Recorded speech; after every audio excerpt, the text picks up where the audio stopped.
冻坏了我都。These days.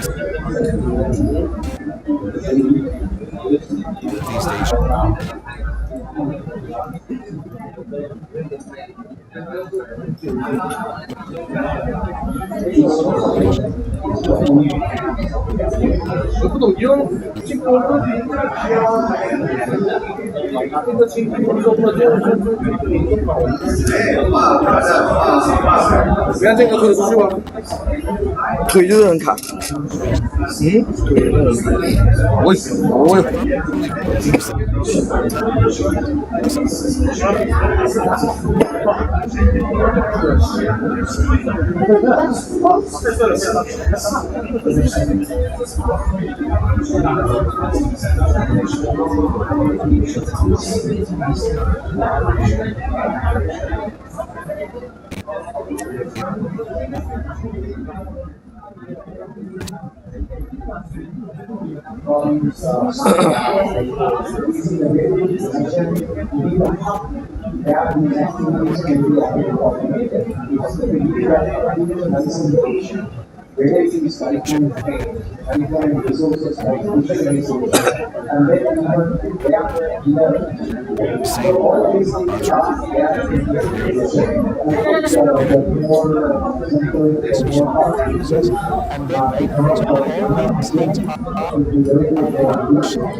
外面好热，就是热那个。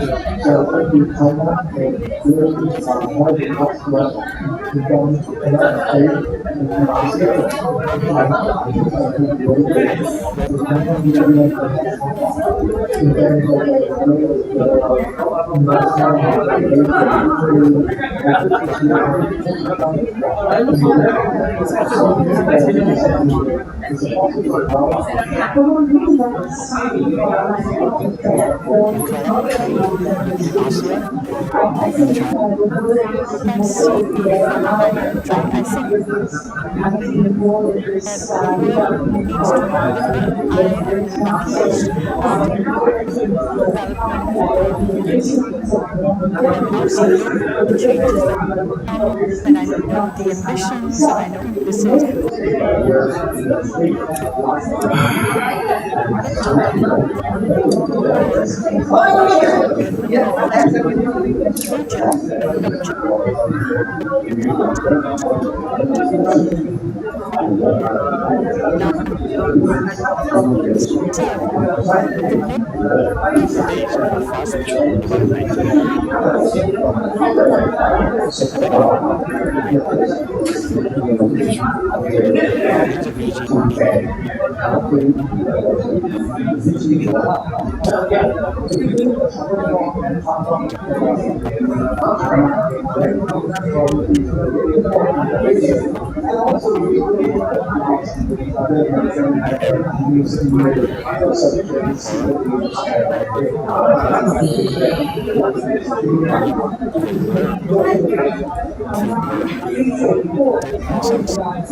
因为拍照的话，按这个车上面出来的结果是这个他讲吧，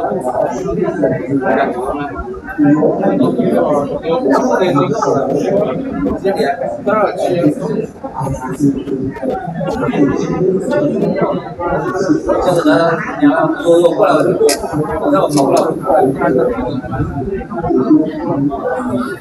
什么东西？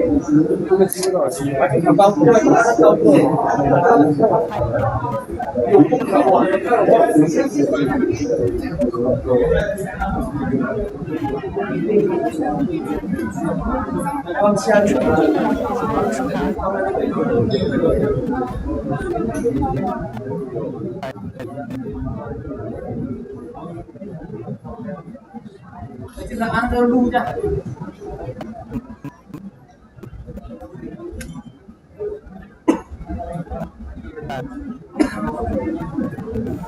台南某一些班。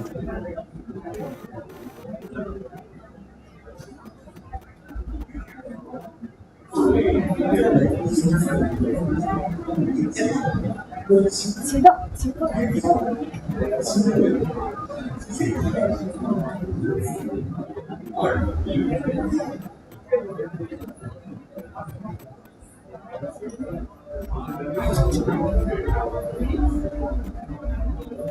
你看提醒他们。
那我转一个了。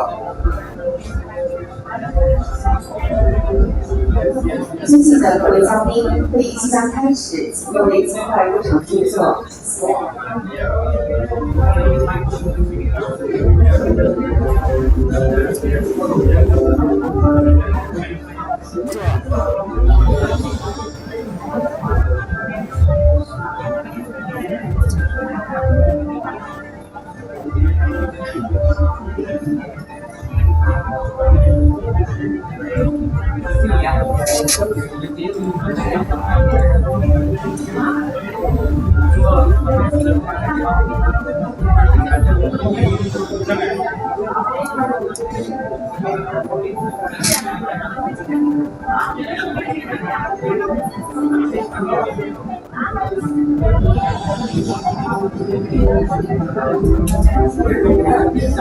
Yes, ladies and gentlemen, the conference will begin soon. Please kindly take your seat. Thank you.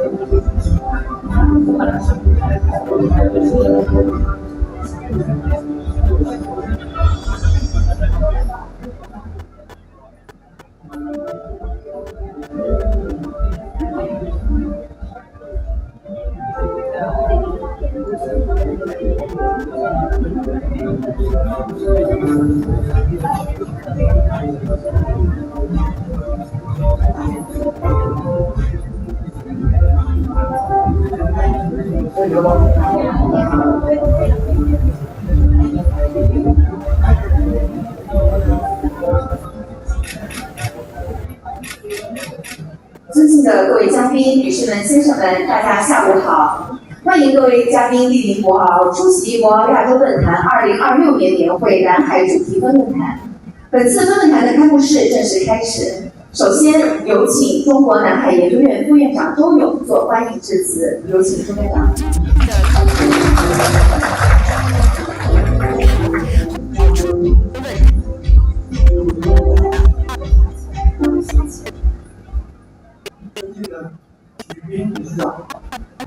尊敬的来自海内外的各位专家学者、企业家、政府官员、外交官以及媒体界的各位朋友，大家下午好。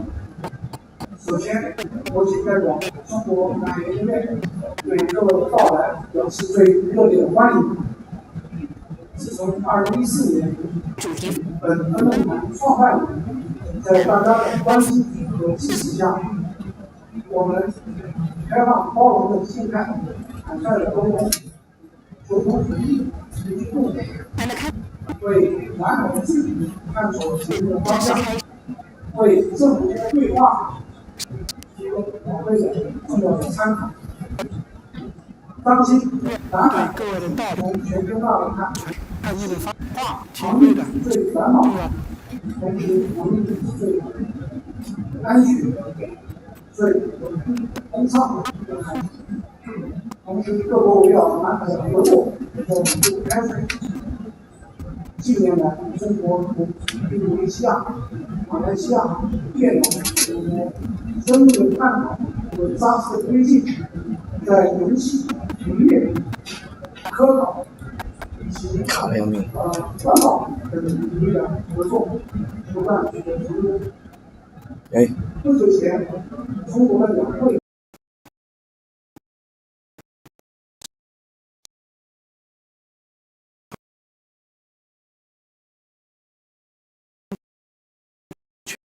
全球范围看，航运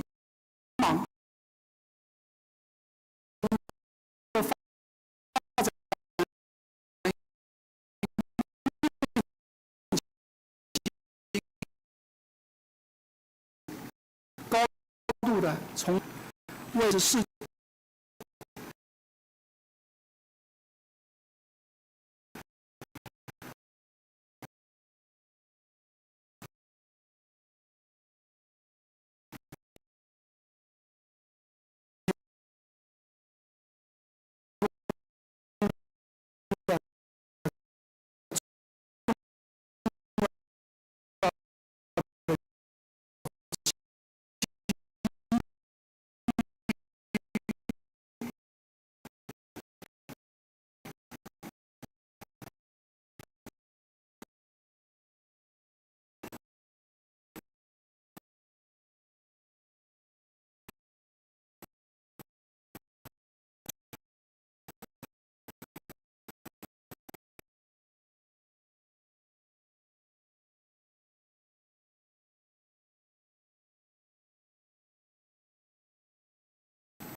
在这不稳在国际秩序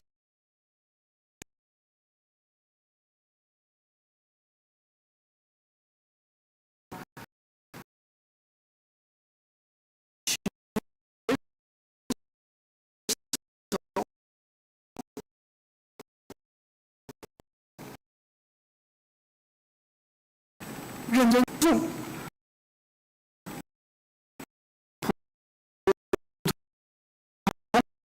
民众的真实的需求对抗，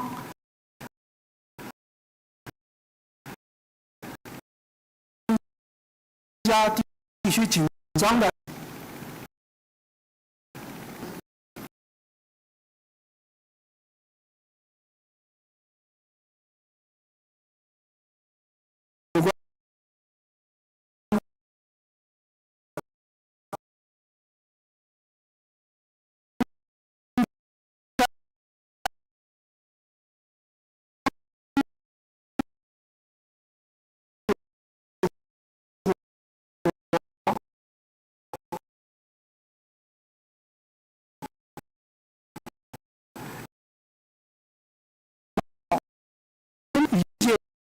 变革中的南海秩序与自主题，聚焦南海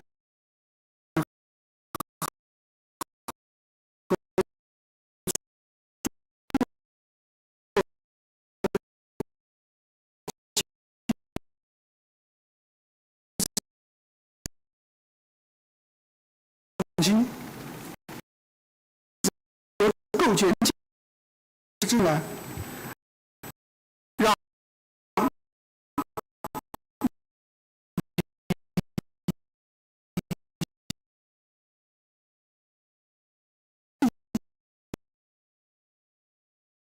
上的涓涓细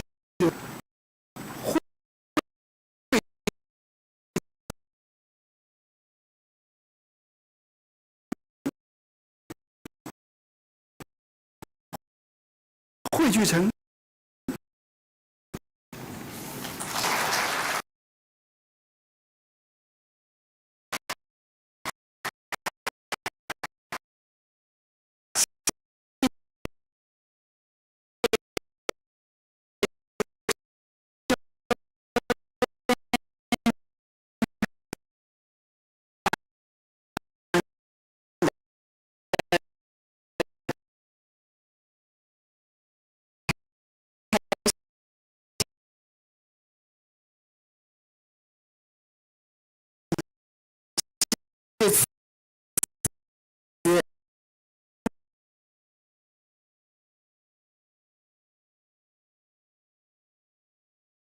percent of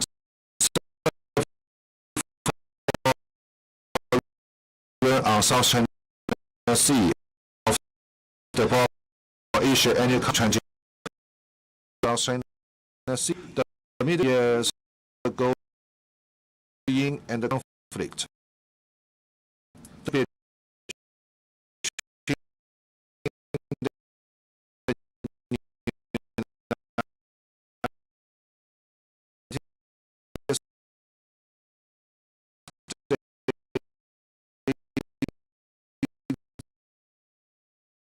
Israel range of blockade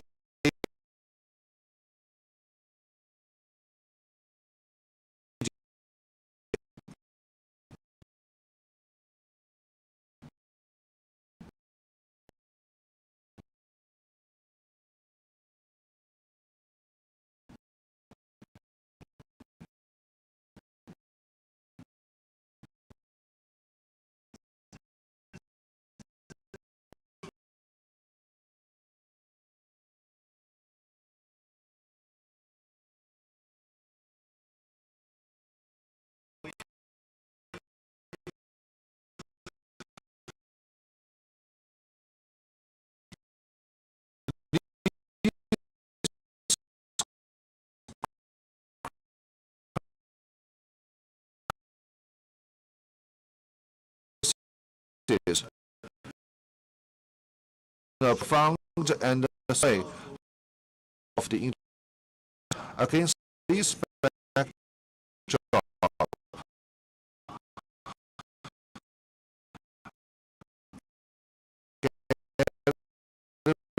Here to function of the and the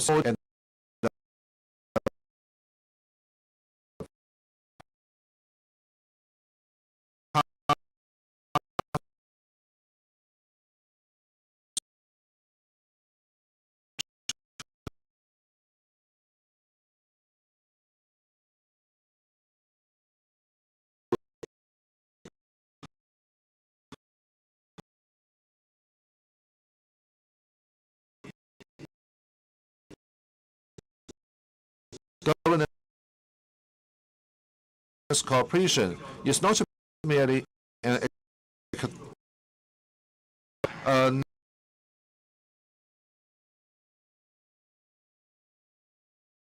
time.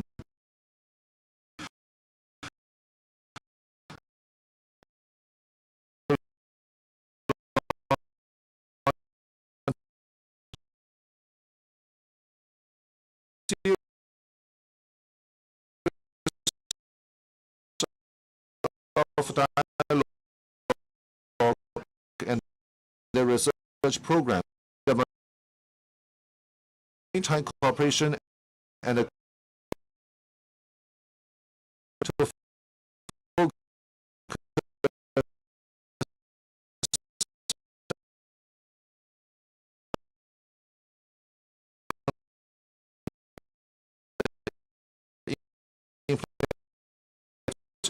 and the foreign sub-foreign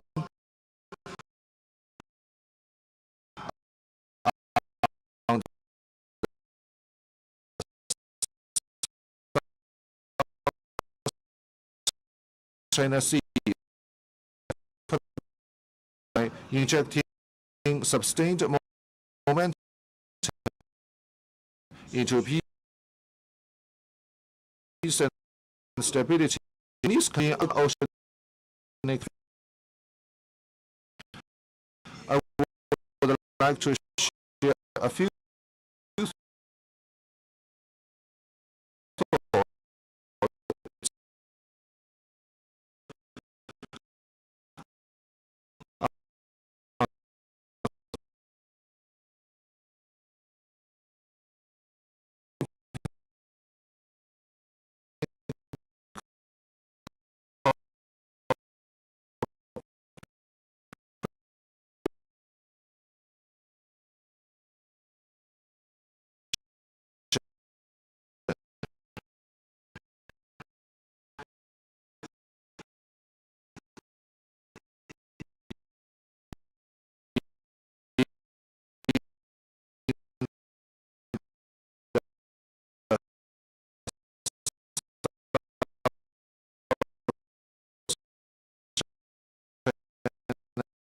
thoughts the region.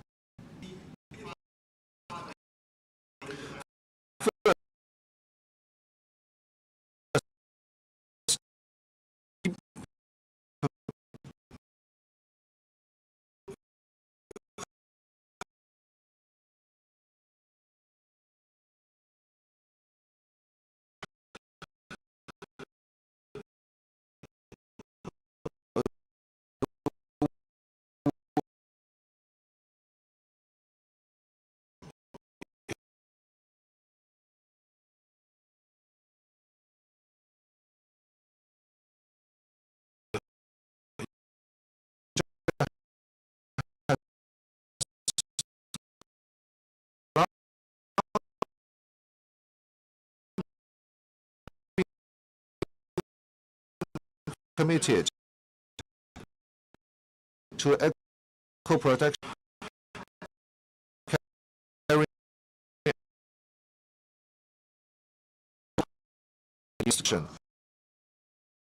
elements in corporate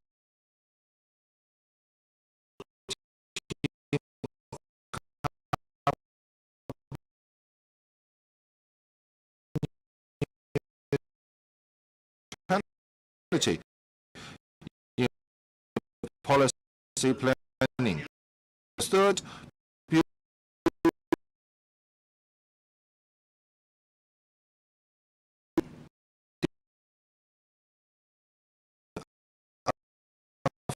foundation for build settlement law training program and spatial plan. We believe that young people from together to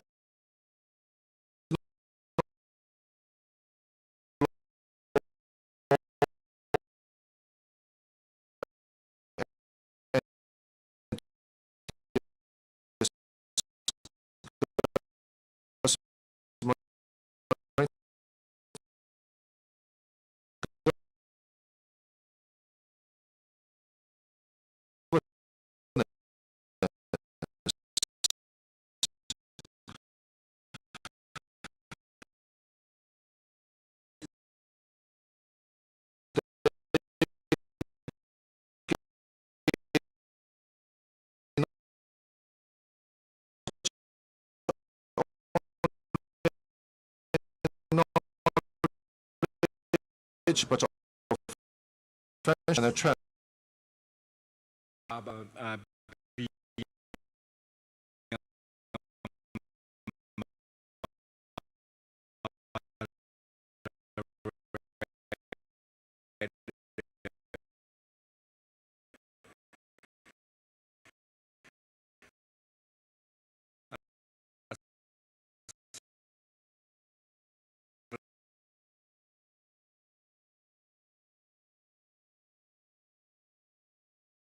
Time has been more significant and highly required.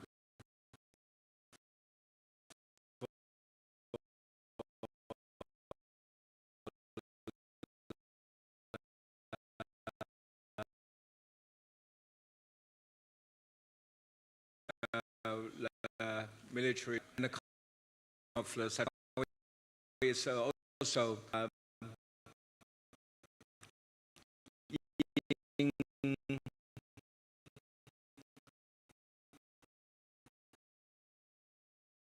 time has been more significant and highly required.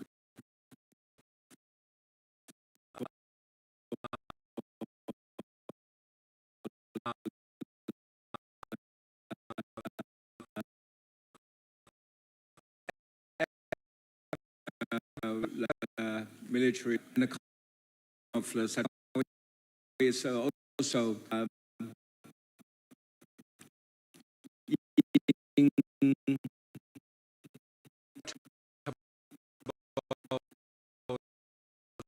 time has been more significant and highly required. Political imperative. Some sort of such of the U.S.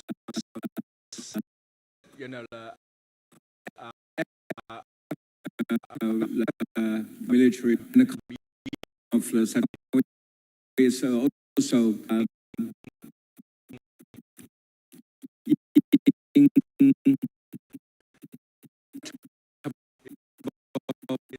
truly a very time has been more significant and highly required. Political imperative and positive. Some sort of such of the U.S.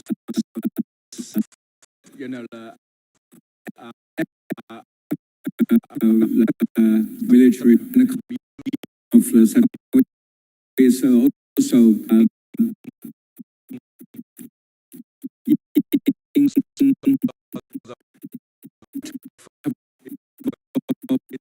truly a very time has been more significant and highly required. Political imperative and positive. Some sort of such of the U.S.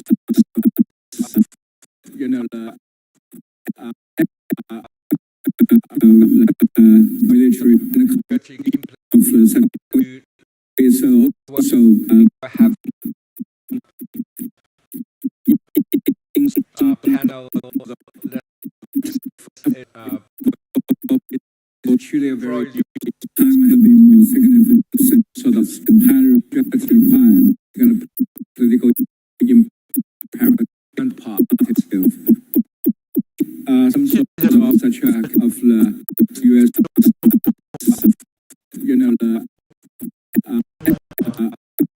Thank you very much. Military Recommendations. is also have panel truly a very time has been more significant and highly required. Political imperative and positive. Some sort of such of the U.S. Now, thank you very much. Recommendations. Patient China Sea.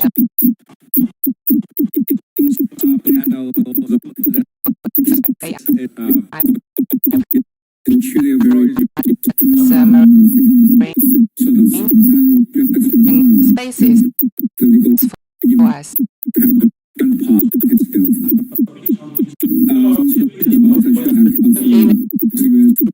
Now, without recommendations.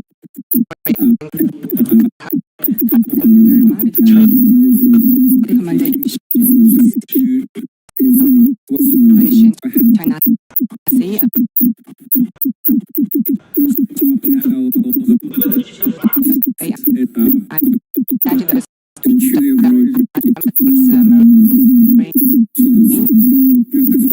Spaces for us.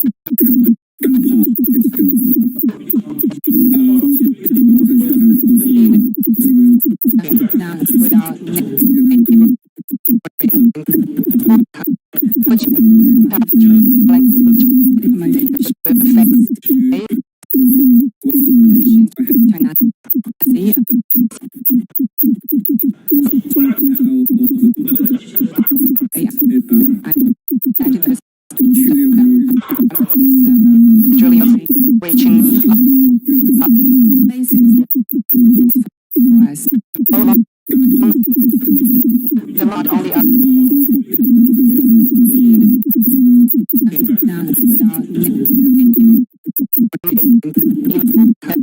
the history of no mission for China and neighbor is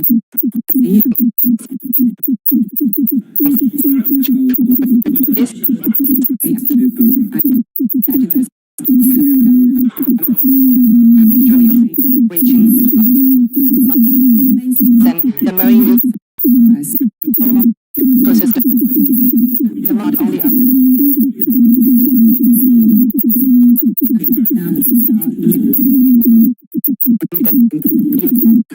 of the history of no missions for China and neighbor is characterized by daily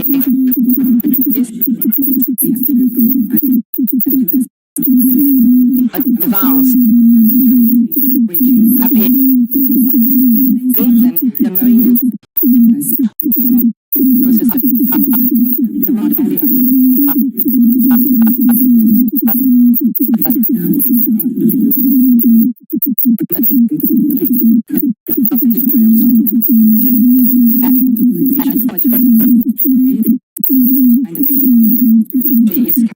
characterized by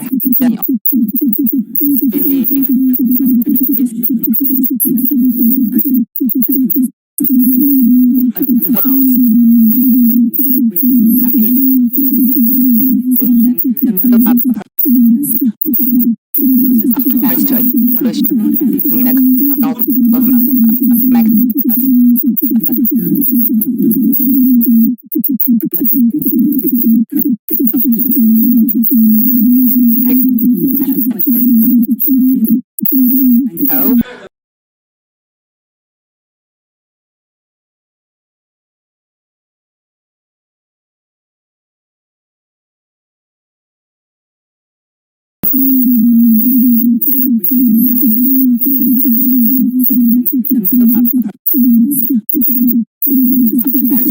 pollution in the Gulf of Mexico, such an UN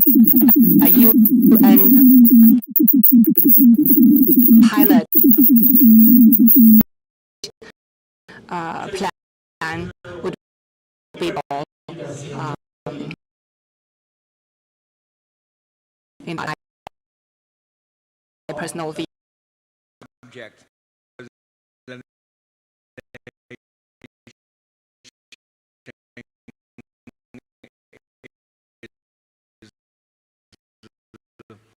Really very our second panel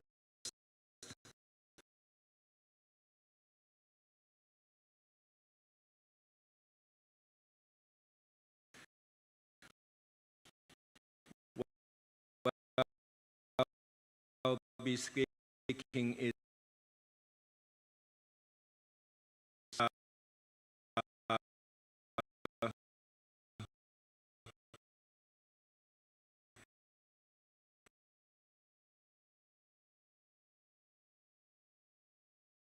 of thanks to the Dr.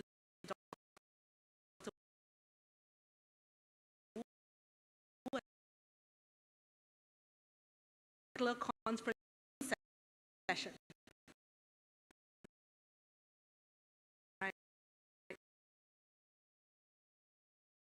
An open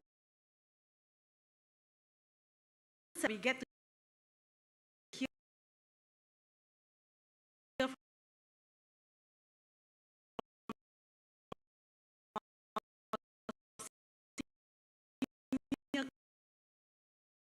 current fragmented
where law, rules, and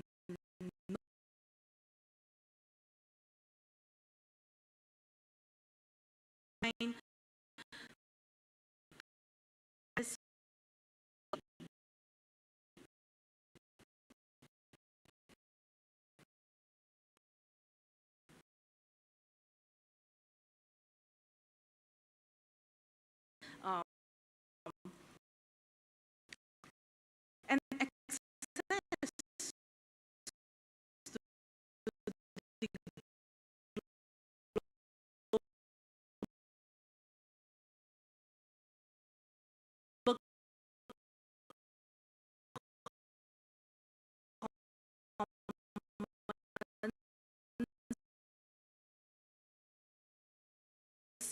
in a manner to share also agree to change that countries' power should seize the opportunity to shape the new order. But I was curious, right, to what and how we should see the change. Membership, so we must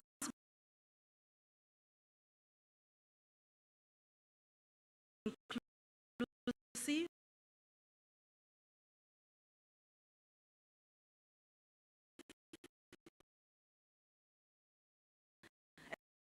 and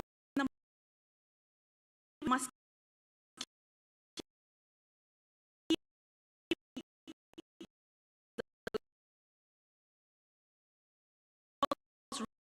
rules and norms. I mean, laugh.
In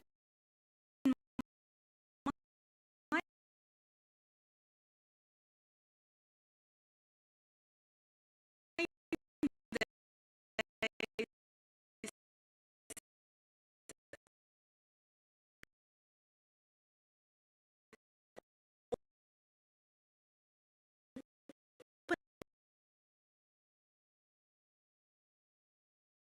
but especially those to take the shared one between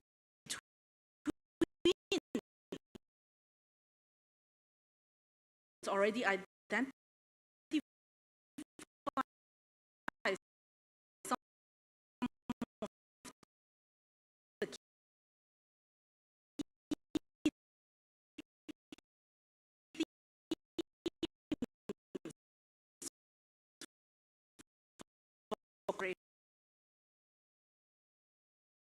and confidence. 谢谢朱峰院长。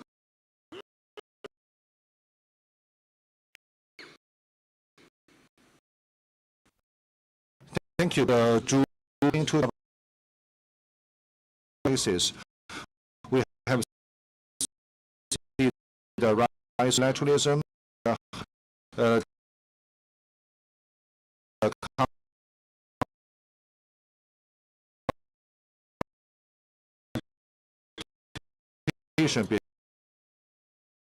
between camps are coming back. So in this Asia Pacific region as a whole came peace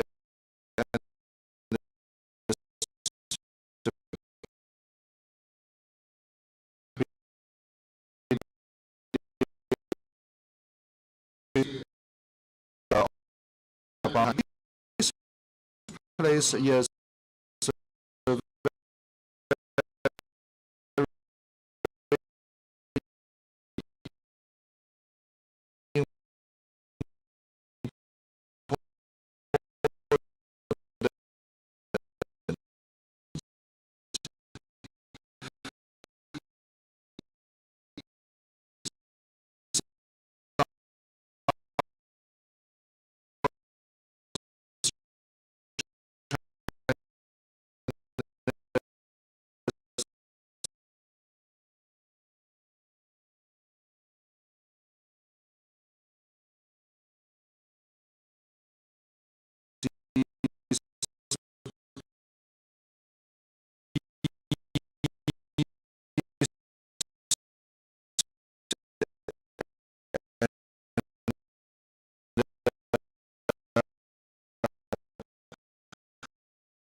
force. First, the development initiative we want to strengthen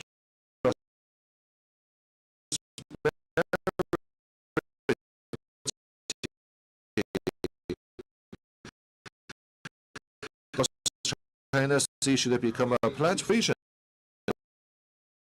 Some game. We need to include and new remote cooperation, marine ecology, joint conservation. We should start with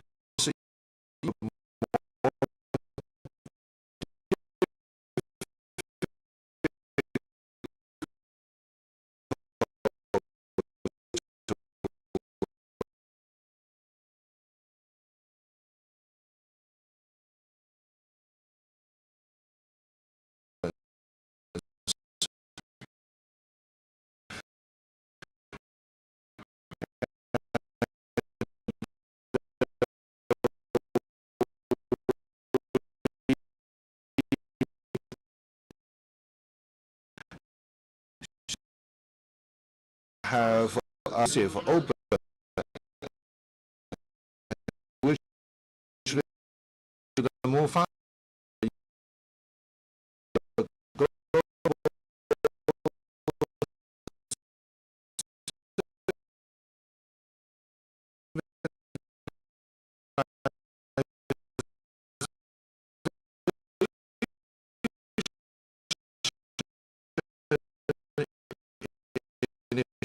We should build our force of the state.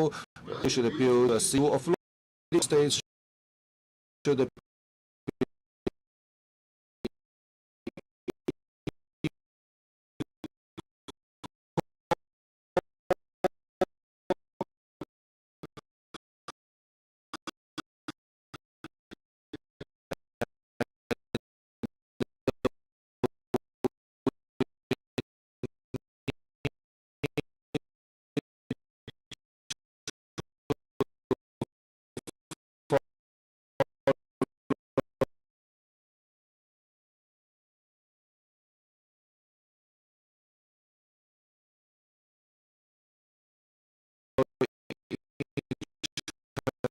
national and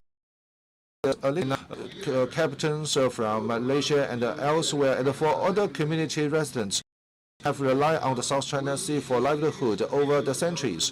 President Xi stressed that no matter the more turbulent the world is, the international community will work together. So let's work together for peace and stability of the South China Sea and build a community of shared, particularly in the marine sector, with our wisdom and resources. Thank you.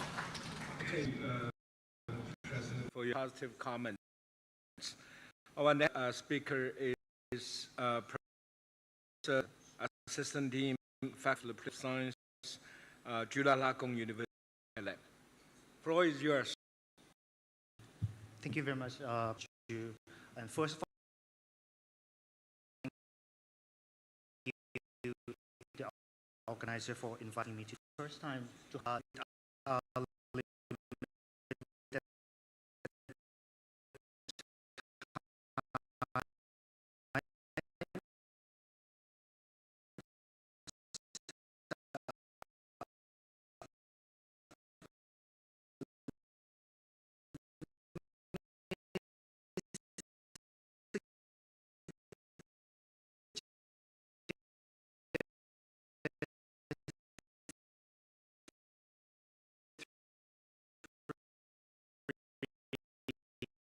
critical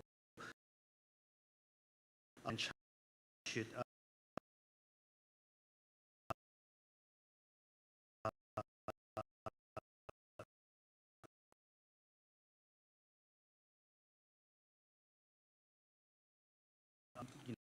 know,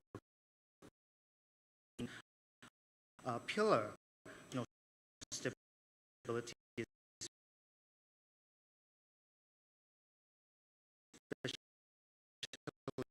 within prioritizing time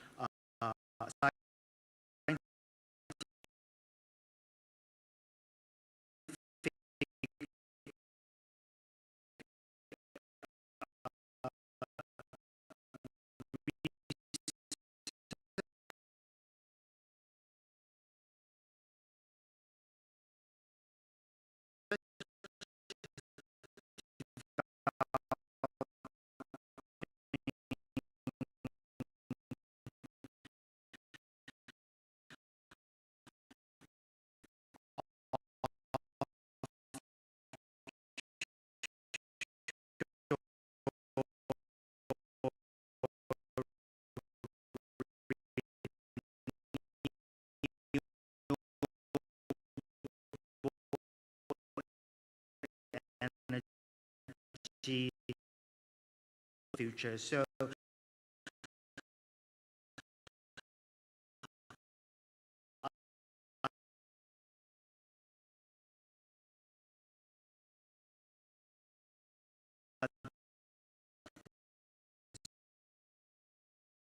between of the the regions is actually currently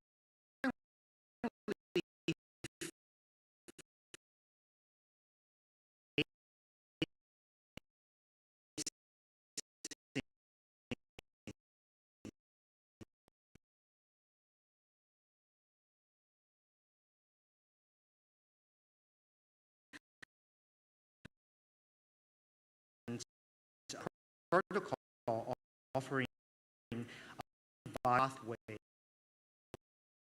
countries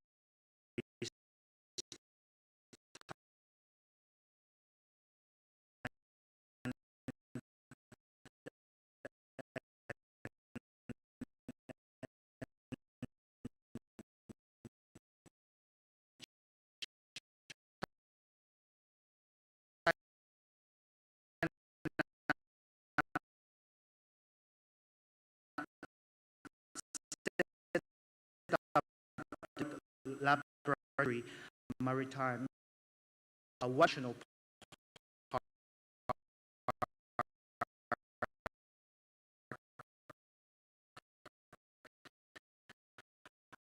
marine national park northern Thailand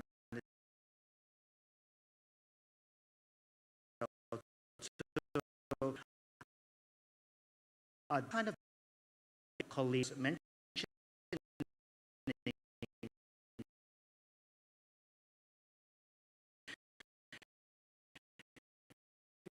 you know,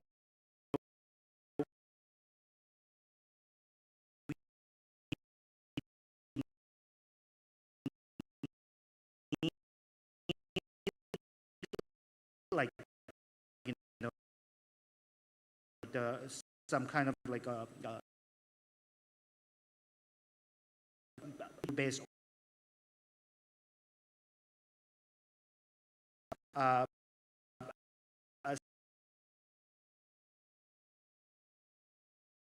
state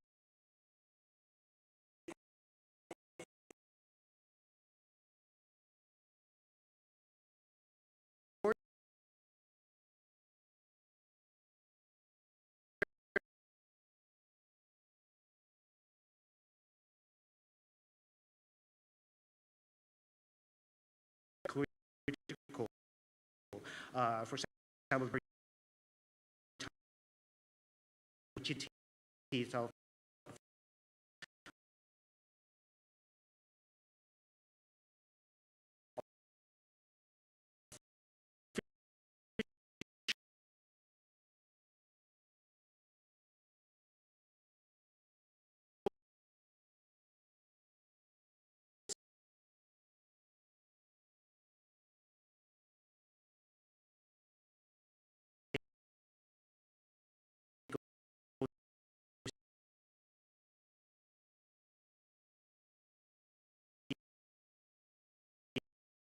suggestion, regional stakeholder can actively in that in the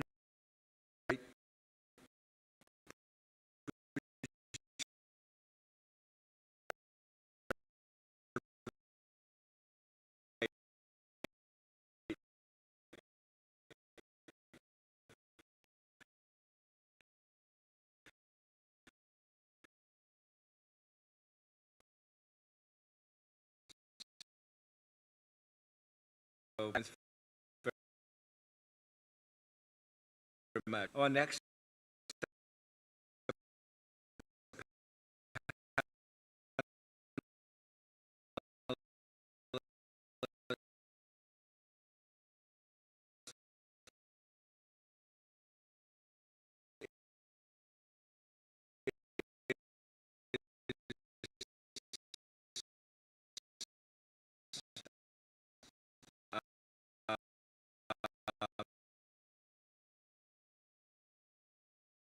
so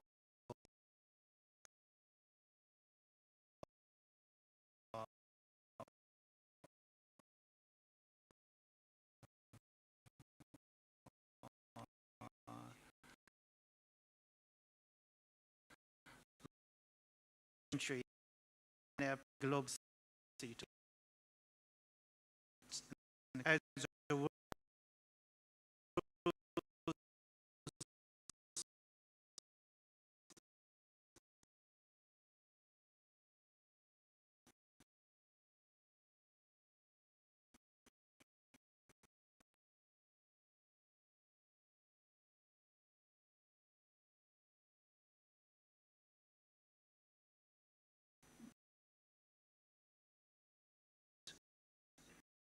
dynamic region.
all countries benefit from the cooperation. Third, we will take maritime governance as the focal point, build platforms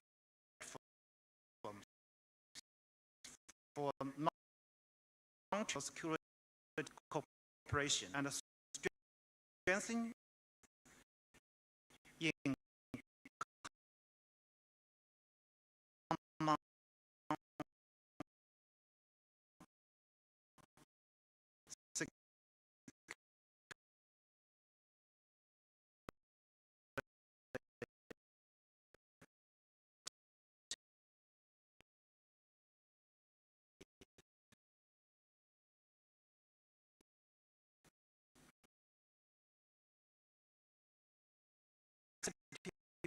building by regions themselves to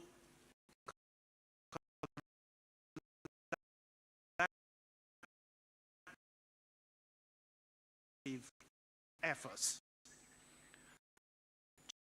China state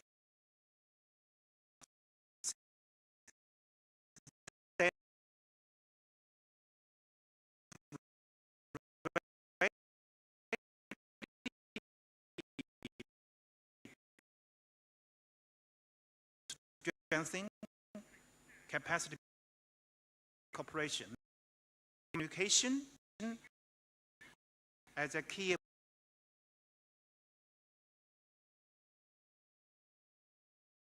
approach. Emergency consultation will expand all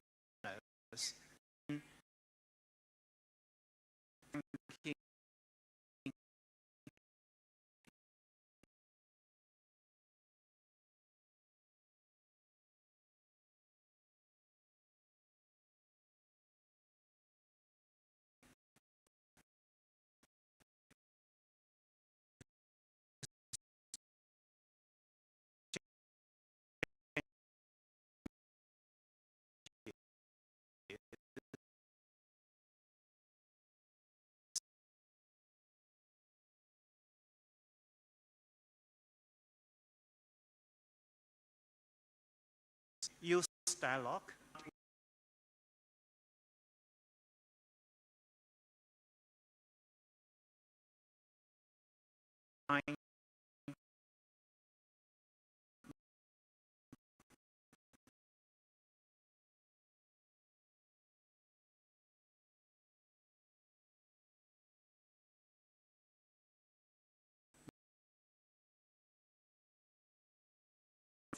framework.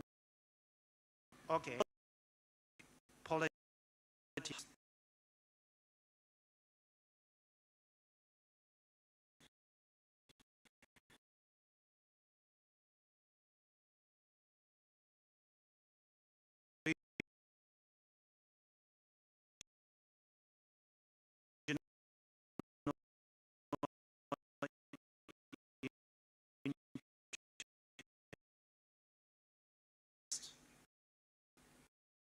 So China Sing cooperation.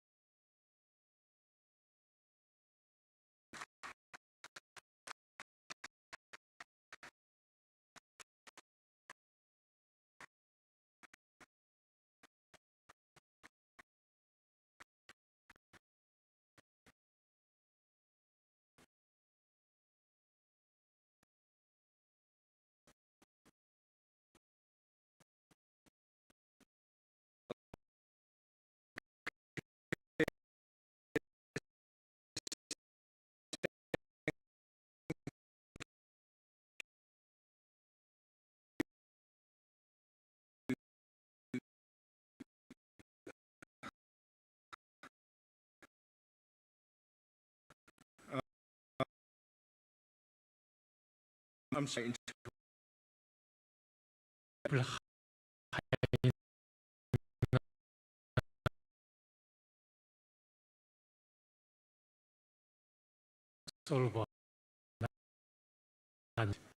and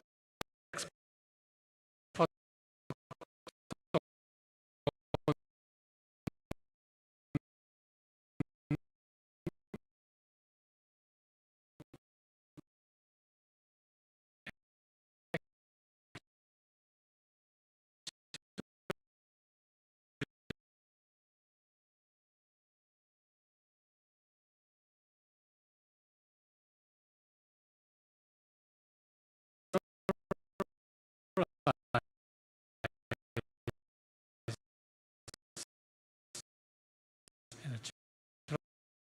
trying to explain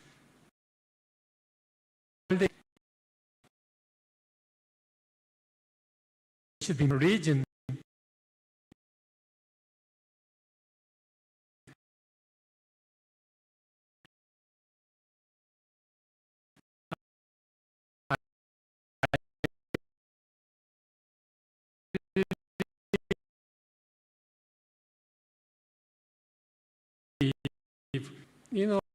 is to the more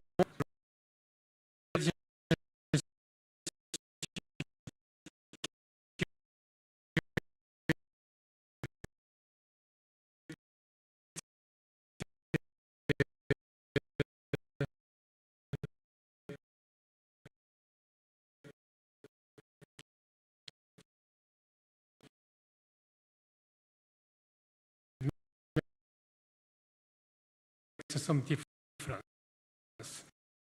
Traditional security can be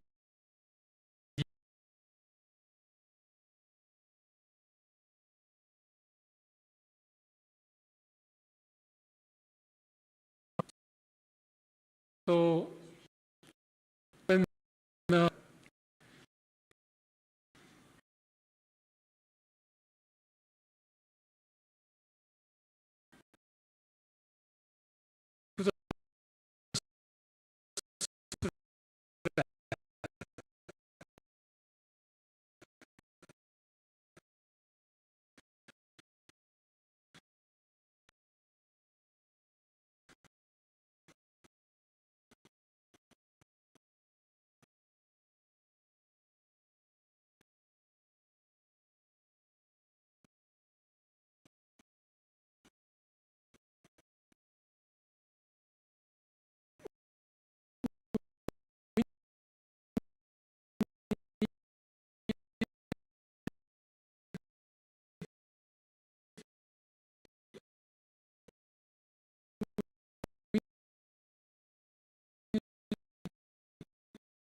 like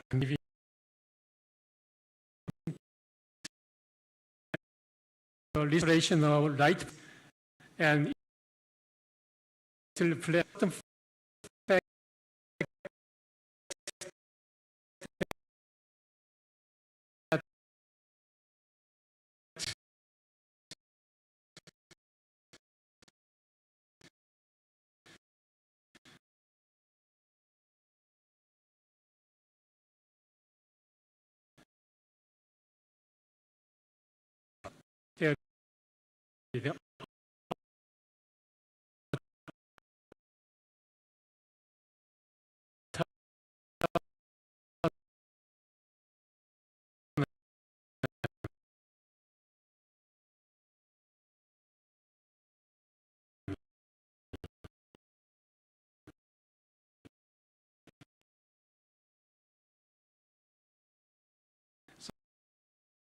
any issue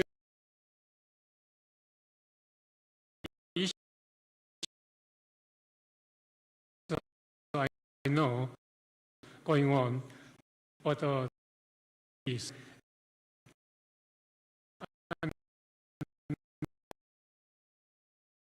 other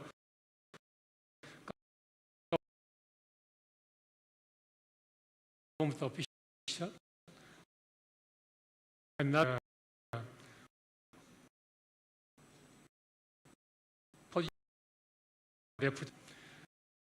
so in this case, I can enjoy I join, in this case, some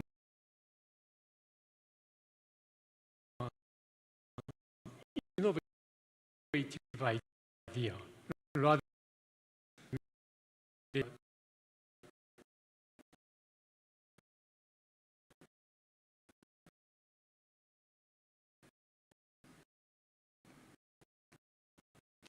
the wisdom for rather than you know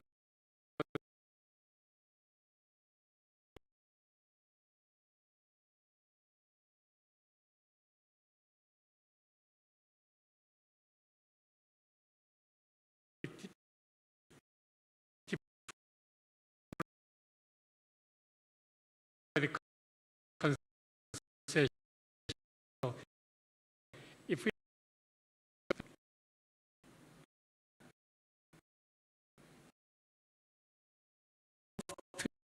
in mother, we can, the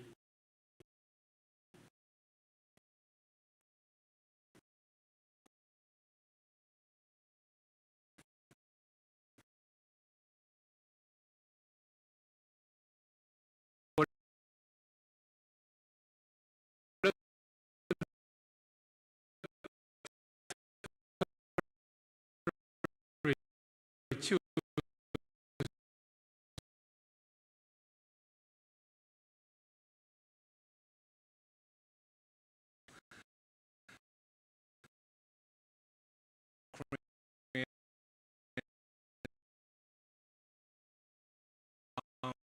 term in the pursuit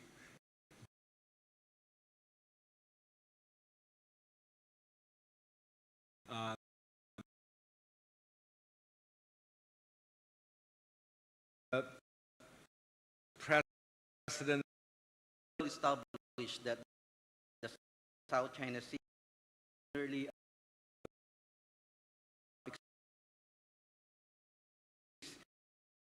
Association of South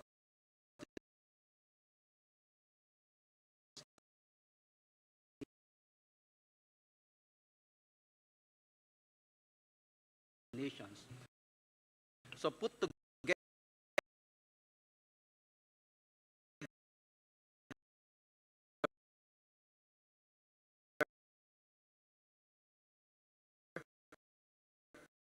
these two innovations represent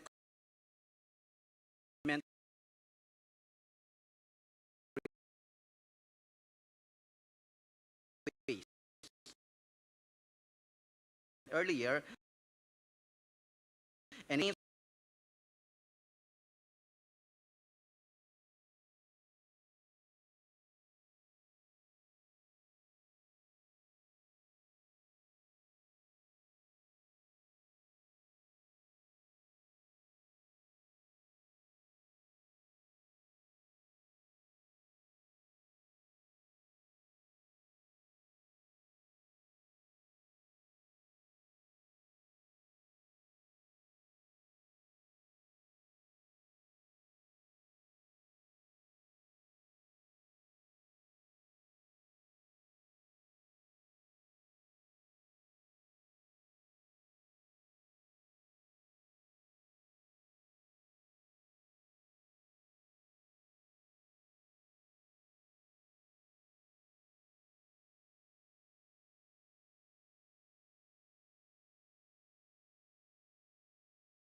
conclusion, I think that the joint development in the South China Sea is like probably the bilateral mechanism of China Sea, and they all vibe the discussion of natural. The last meeting, several times already, at least 4 times this year. In Cebu,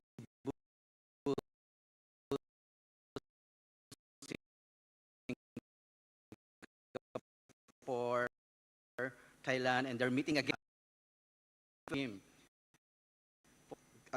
a development of gas in oil. Second,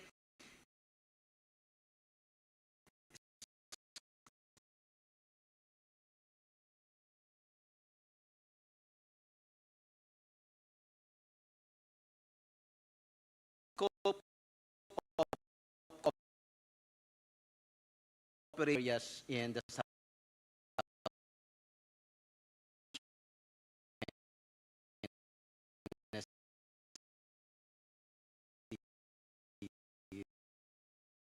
Dispute settlement mechanism, they still need to. What they fail to discuss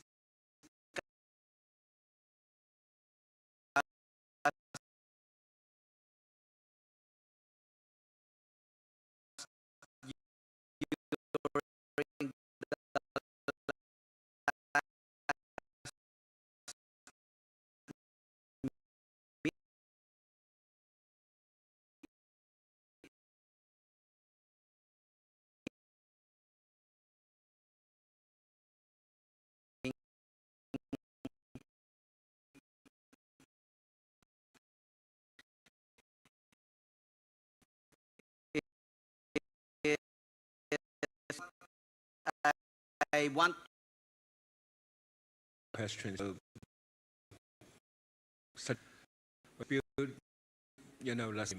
special.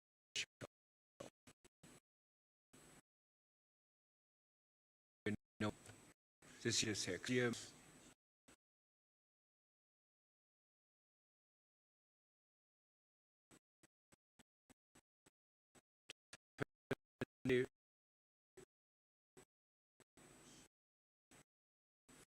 Fifth, China,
even just left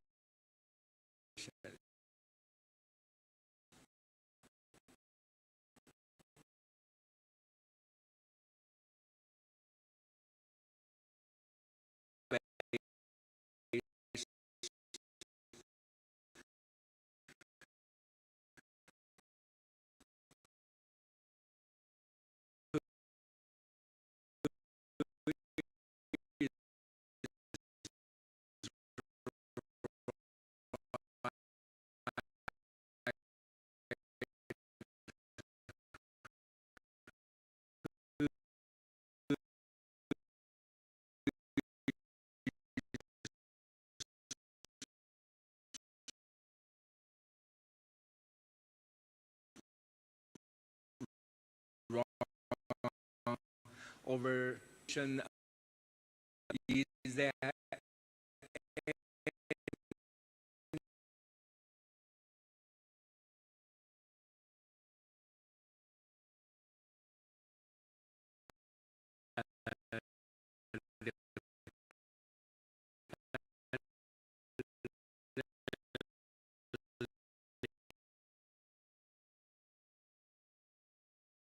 them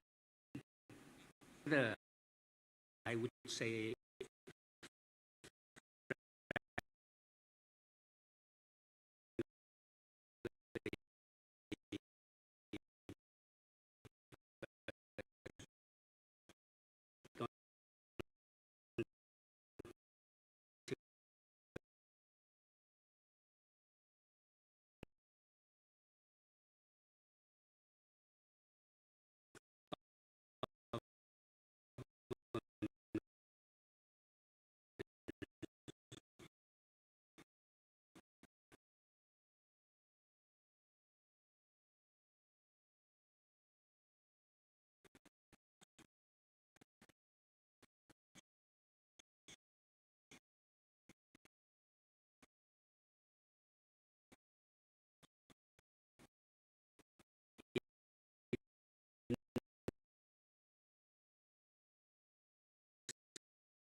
we could not even discuss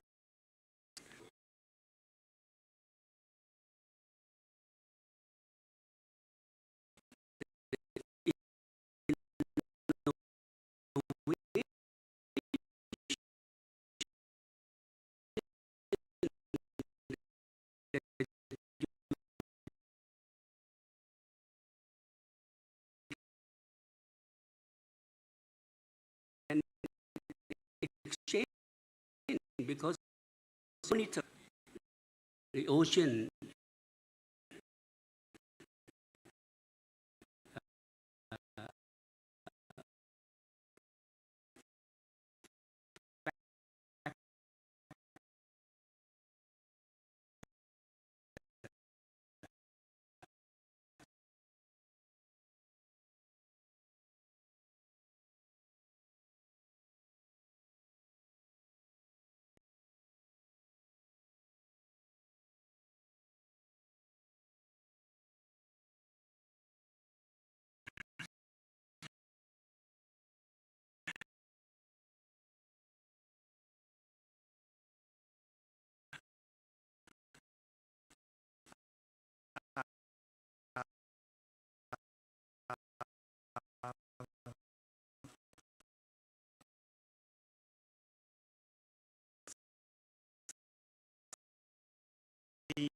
hints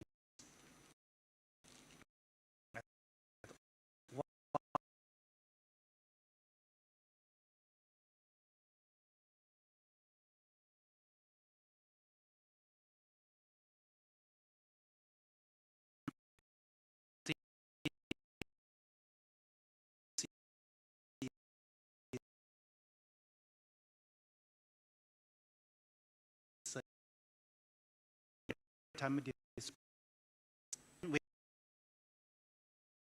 all and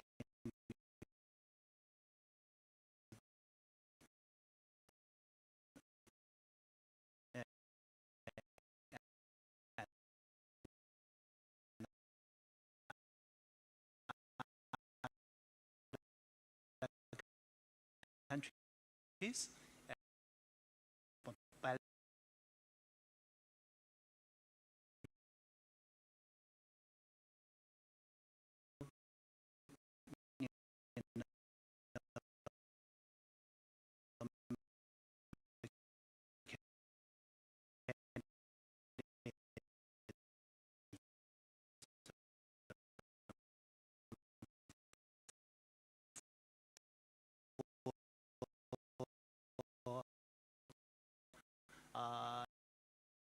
uh, all energy, but I think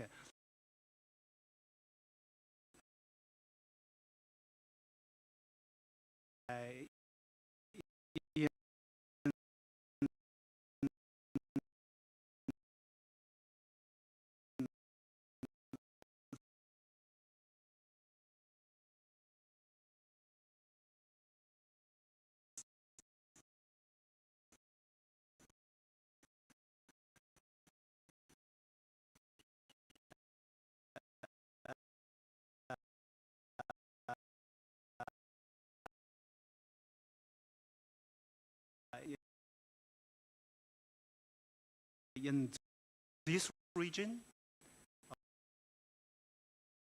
Okay. Let me give for this.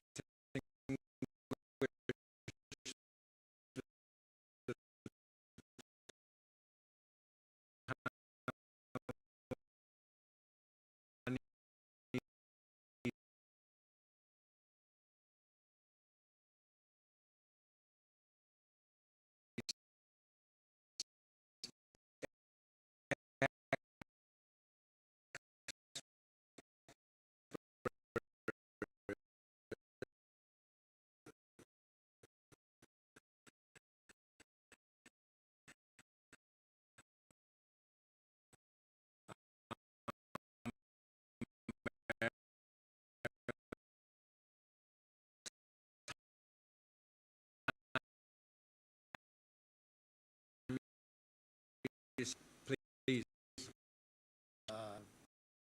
It's off.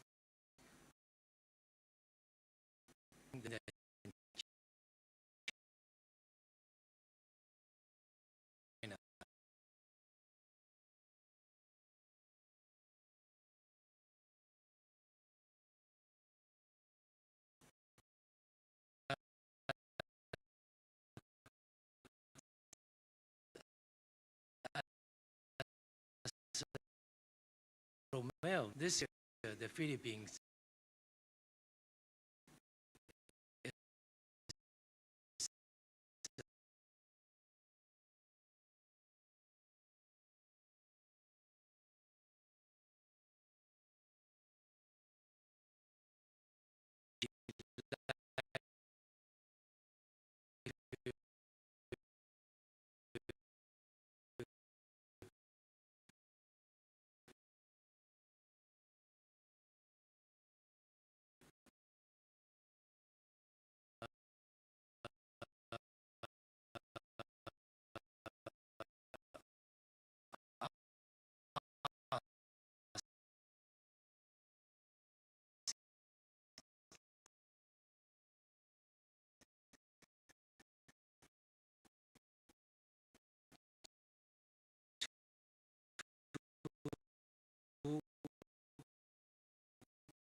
very knowledgeable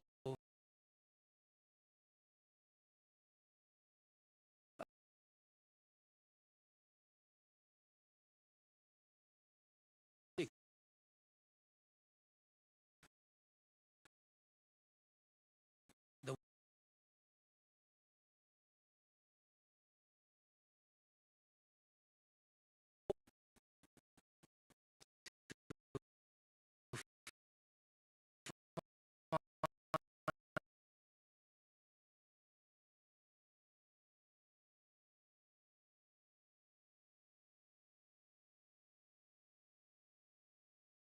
into oil and the AI activities, a particular support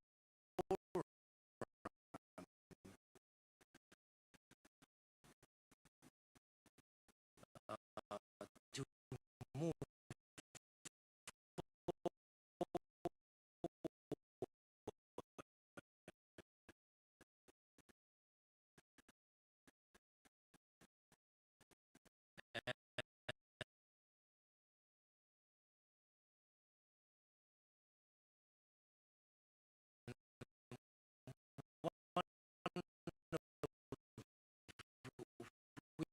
I can see the crisis. I will share a little bit more and whether we might be able to, based on your idea, broaden this to become one of the very useful mechanism working together.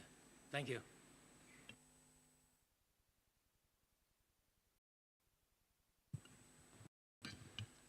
Thank you, Professor Zhu. I have a question for Jane and also for Professor Busahara. I share the vision he mentioned. We should uphold the UN system, our best to make it work. You mentioned about the rule-based international order, but this kind of phrase is getting notorious in China. We ask often, who's the rules? For what kind of purpose? In what way it will be implement? This kind of scenario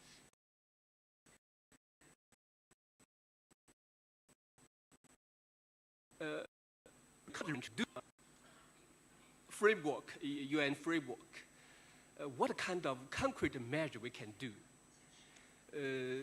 For me, it's puzzled me actually for quite a long time. Regional country, maybe country take a pick and approach to international law. So the result is a catastrophe. We can see nowadays what happened. What happened? Some regional country. Thank you. Okay, is any question asked? Please, sir.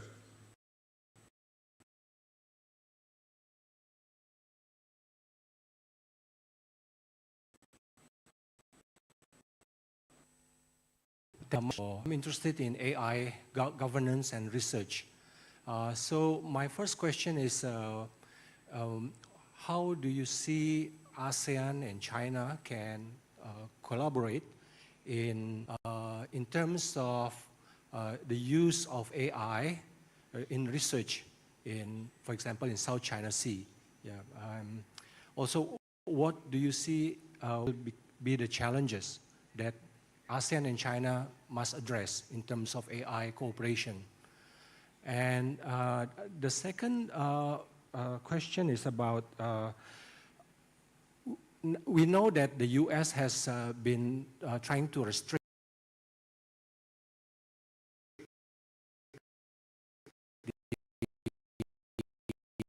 the chips trade. Some other countries, chip restriction will affect the progress of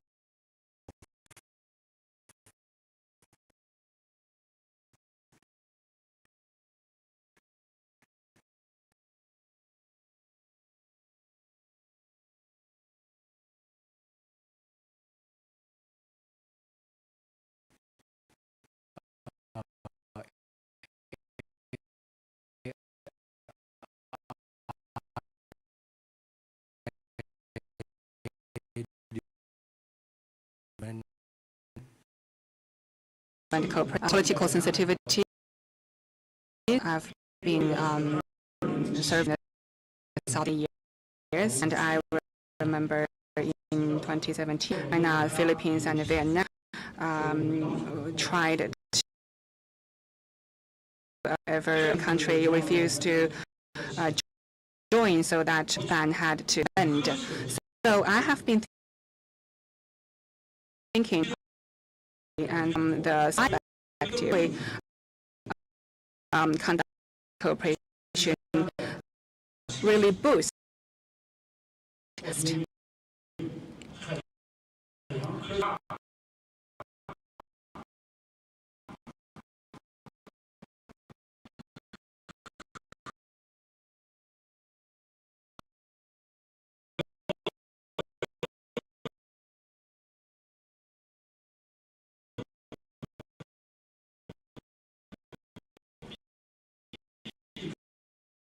So that they would the just disaster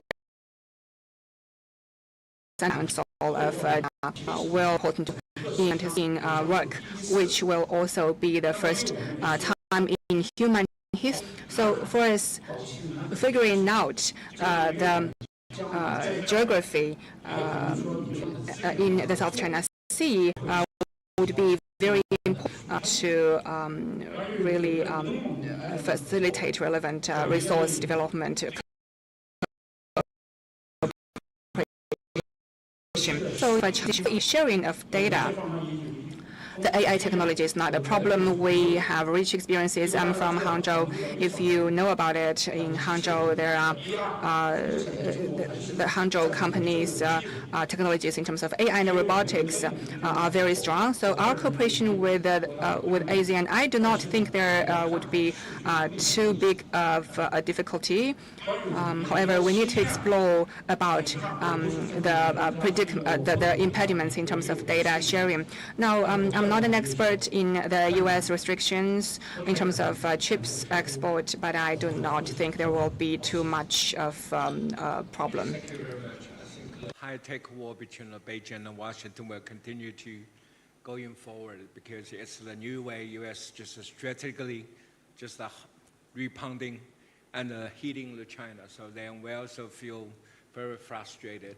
So AI now is leading elements, but the problem is how it will skip some sort of such a high-tech based China containment policy. Now it's truly a big, the challenge for China-U.S. relations. I hope upcoming Trump's visit could just deliver a positive, message. Both sides, yes, over some sort of highly sensitive, high-tech, yes, we still keep some sort of limits.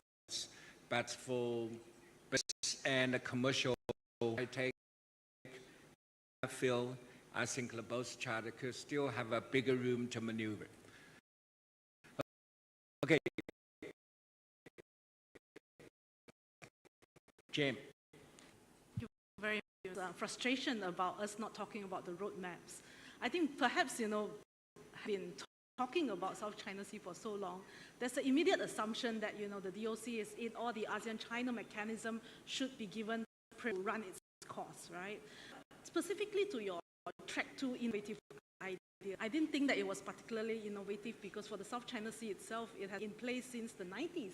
In fact, many around the room I can see who has been part of the process since the 90s.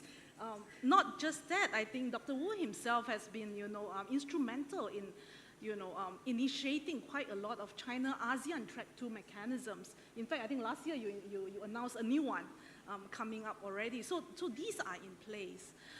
It's just that, I agree with you that, and what Paul mentioned earlier on, that in different sectors, there can be innovative ideas. The process is there, but, identifying the different sectors. And, in my mind, must it be state-led? Can it not be industry-led? Because the one question that you highlighted in that sense earlier on, the example that you highlighted, it could be industry-led. It doesn't need to be a track 1, state-to-state, G to G kind of agreement for some of these to organically happen. The other point is timing also, because as Rommel reminded us that, the COC negotiation right now is almost monthly, sometimes twice a month. Will that have a bearing of, perhaps we should wait and see what will come out of the COC, if there's going to be anything new. Of course, again, having been doing this for a while, let's not hold our breath for that. Thank you.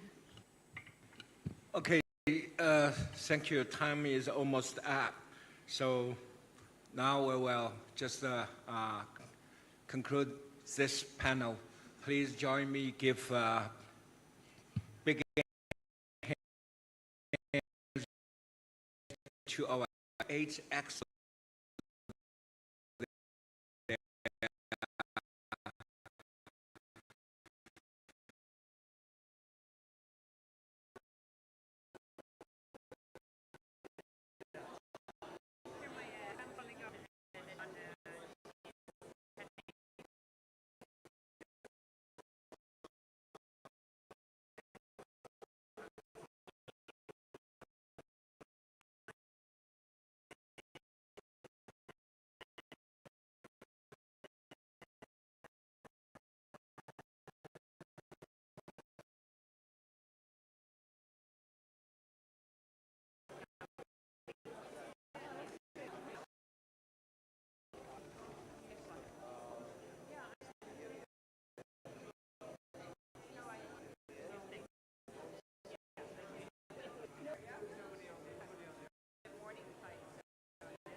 主持人开请各位。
For session discussion, please as quickly as possible.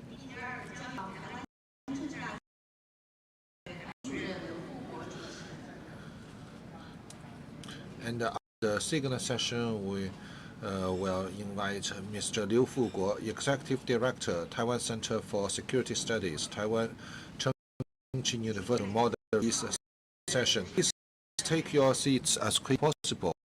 We are going to have a session too quickly. Please.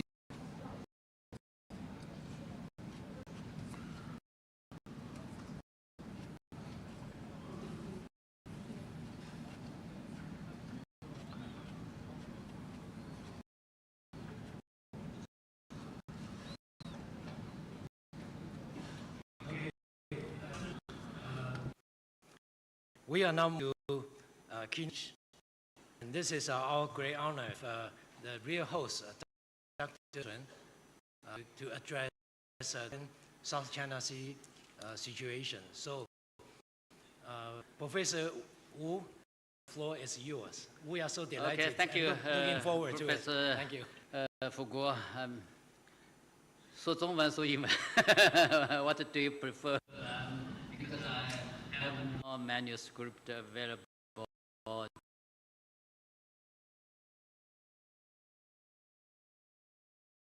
Just 我在那talk 放弃。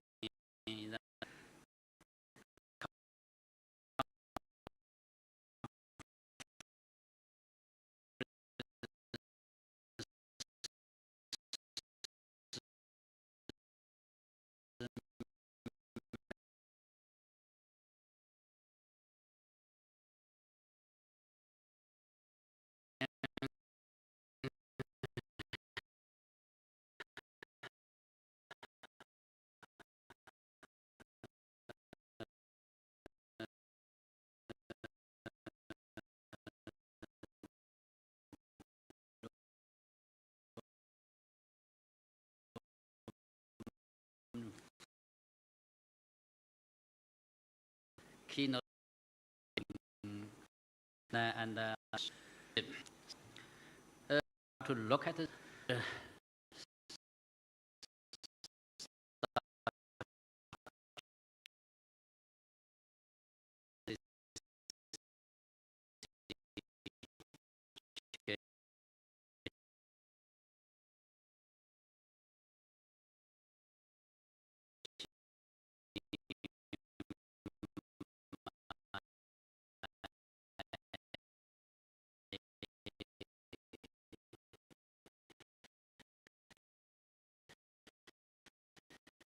opinion, the goes we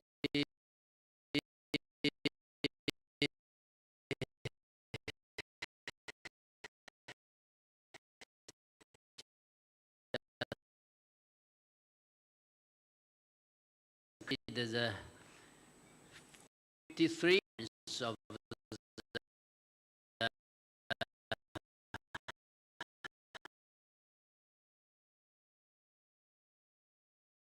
consultanism.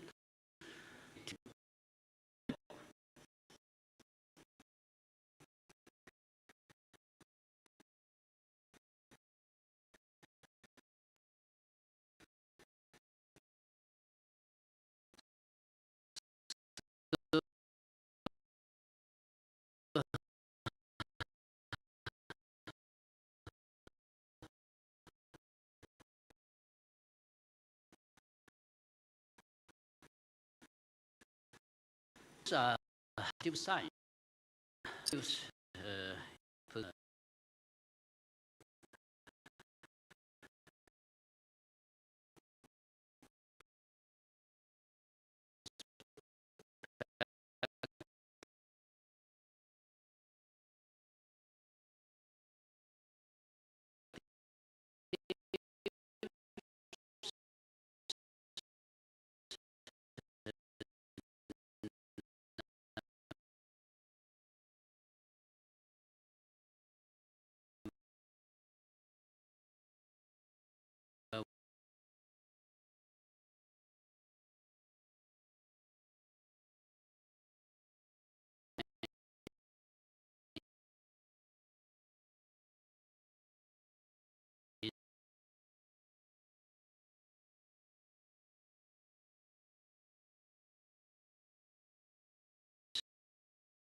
Totally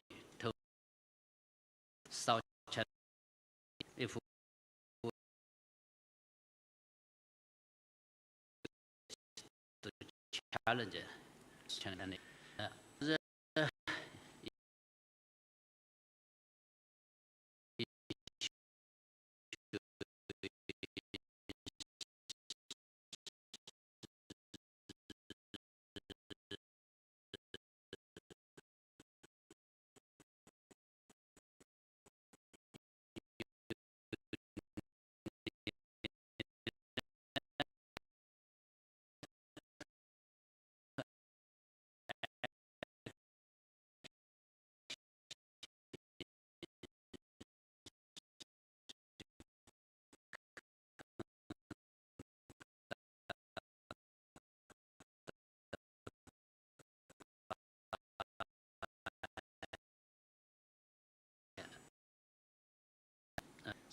the opportunity, the closing of the COC negotiation consultation as the chance to maximize their vested interests and consolidate their interests. That's the main reason why the united actions one after another. So those positive signs of the South China Sea, generally speaking, peace and stability, and we shouldn't ignore some negative effects that if we will might affect the stability and also the relationship between China and some climate states. Then how to deal with those challenges will face China Sea. I would like to summarize as 4 points or 8 words. In Chinese, visualize the situation, number 1. Number 2, control potential risks. And number 3, promote bilateral dialogue, or even multilateral dialogues. And then 4, cooperatively govern the South China Sea. 共治 so 稳决谈空闲对话共治 Let me explain one by one how to stabilize the current situation. Since the South China Sea, the main factor is United States, adjust its South China Sea or strategic interest or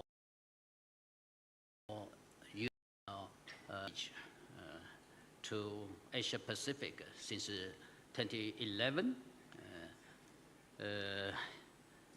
United States, by using the South China Sea issue to contain China's growth, increase and relationship between China and ASEAN countries. So due to the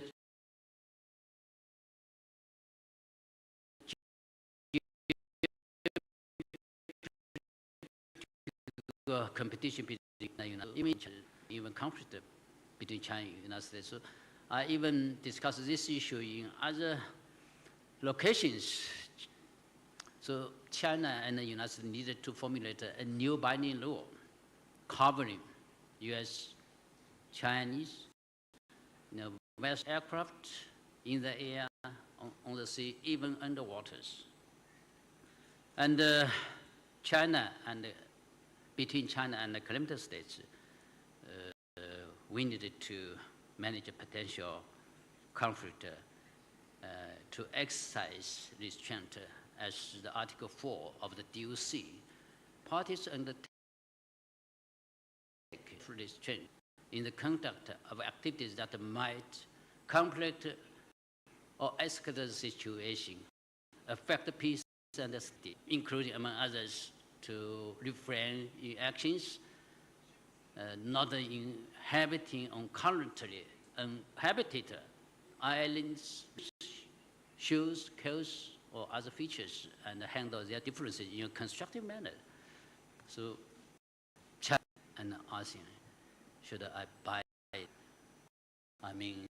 provisions of the DOC, different the unilateral actions. How to manage or control potential risks? What kind of potential risks are in the emission or gas exploitation dispute areas? Also, even some countries try to occupy uninhabited islands.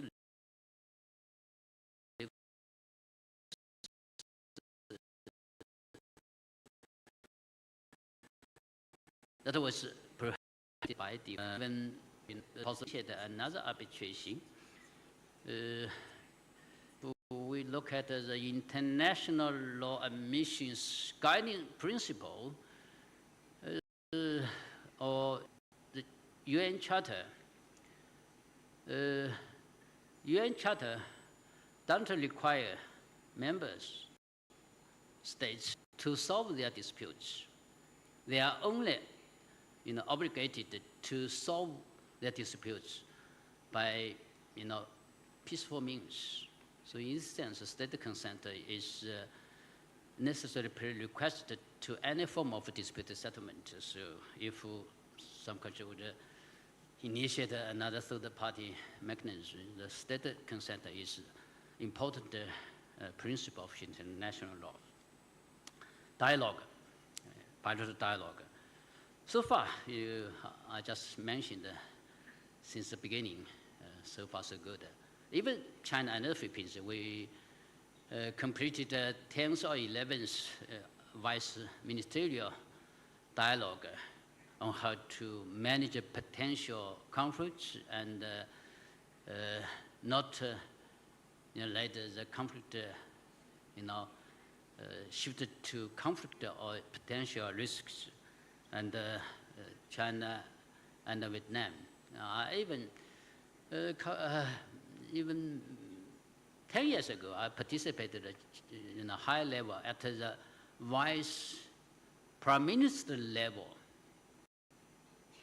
such mechanism. I participated personally. Maybe Dr. Zhu Jing participated quite many times. So through such high level bilateral governmental mechanism, we can do a lot of things. Not only manage a potential crisis, but also even promote maritime cooperation in this regard by using this mechanism. So China, the Philippines, China, Vietnam, China, Malaysia, and China, Indonesia, last year, 2024, China and Indonesia reached consensus to conduct a joint development in disputed areas. So positive sign. So even current states and China, we could, manage potential, dispute or putting aside the differences and promote military cooperation. Started from low sensitivity area and even multilateral mechanism, not easy to start with, and we start from bilateral level, and then if other countries, are willing to join multilateral and then bilateral, and then we can move to multilateral maritime cooperation. So if we look at the problem we are facing now, the overfishing and also microplastics pollution in the South China Sea region, those areas we can cooperate. We should cooperate in this area. And cooperative governance of the South China Sea region, I would like to mention or suggest the 4 steps. DOC. Under the framework of the DOC, marine scientific research, marine environmental protection, safety of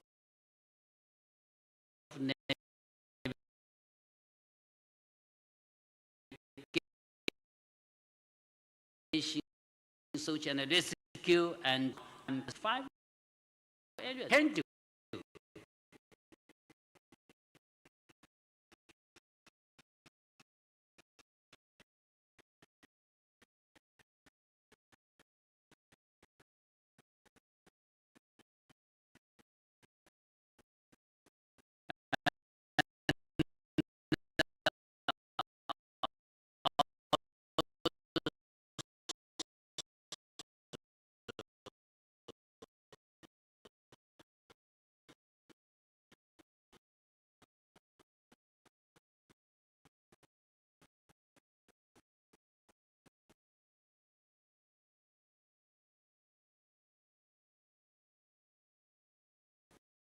And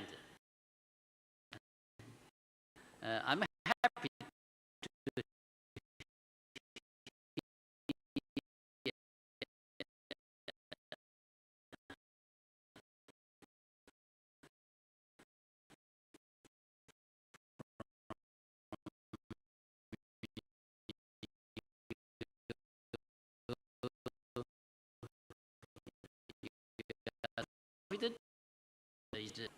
I hope the COC will be concluded by end of this year. I guess Dr. Zhu Jing will address this issue in details, so I don't need to talk. Suppose the COC will be concluded by end of this year. What we should do? Yes, Jen is here. still remember last May I participated in Singapore Royal Naval annual conference. I suggested the Convention on South China Sea Environmental Protection. Tommy Ko totally agreed with me, my suggestion.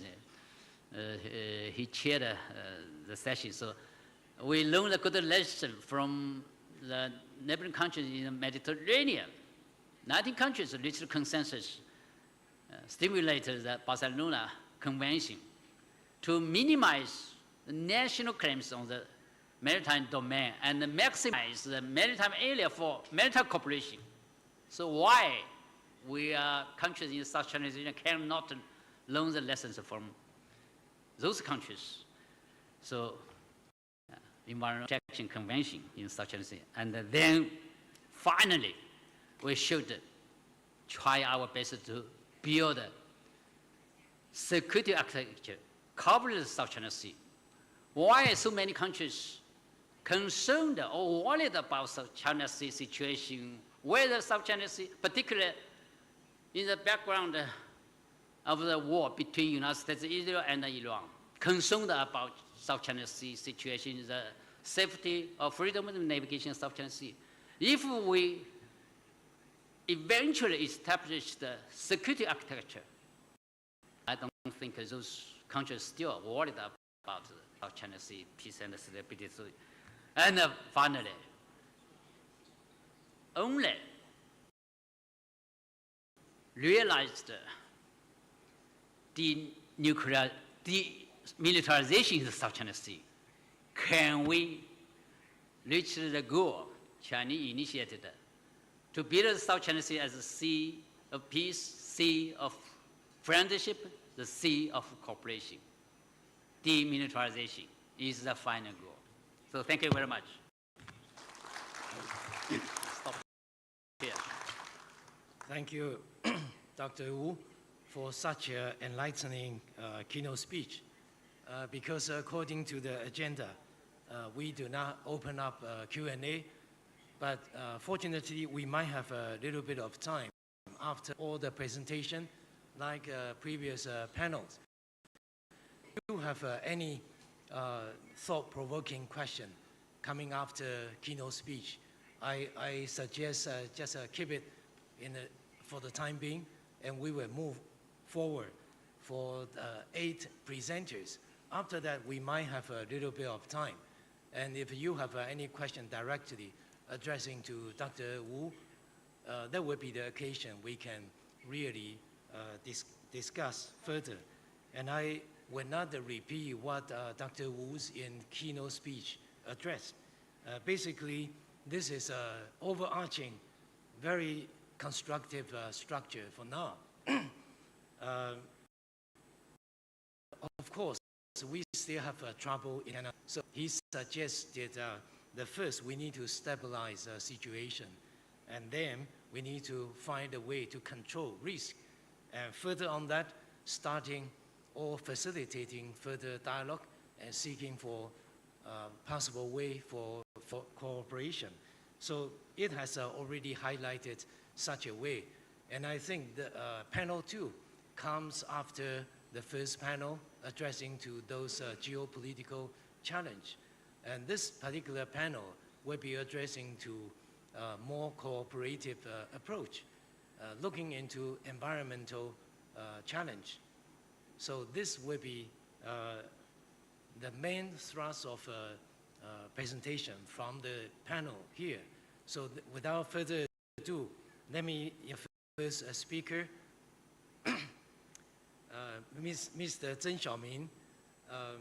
I think you can find all the CV on the handbook, so I don't repeat what individual experts is, to save some time for our discussion. But first, let's now welcome a round of welcoming Mr. Zheng Xiaoming to come in.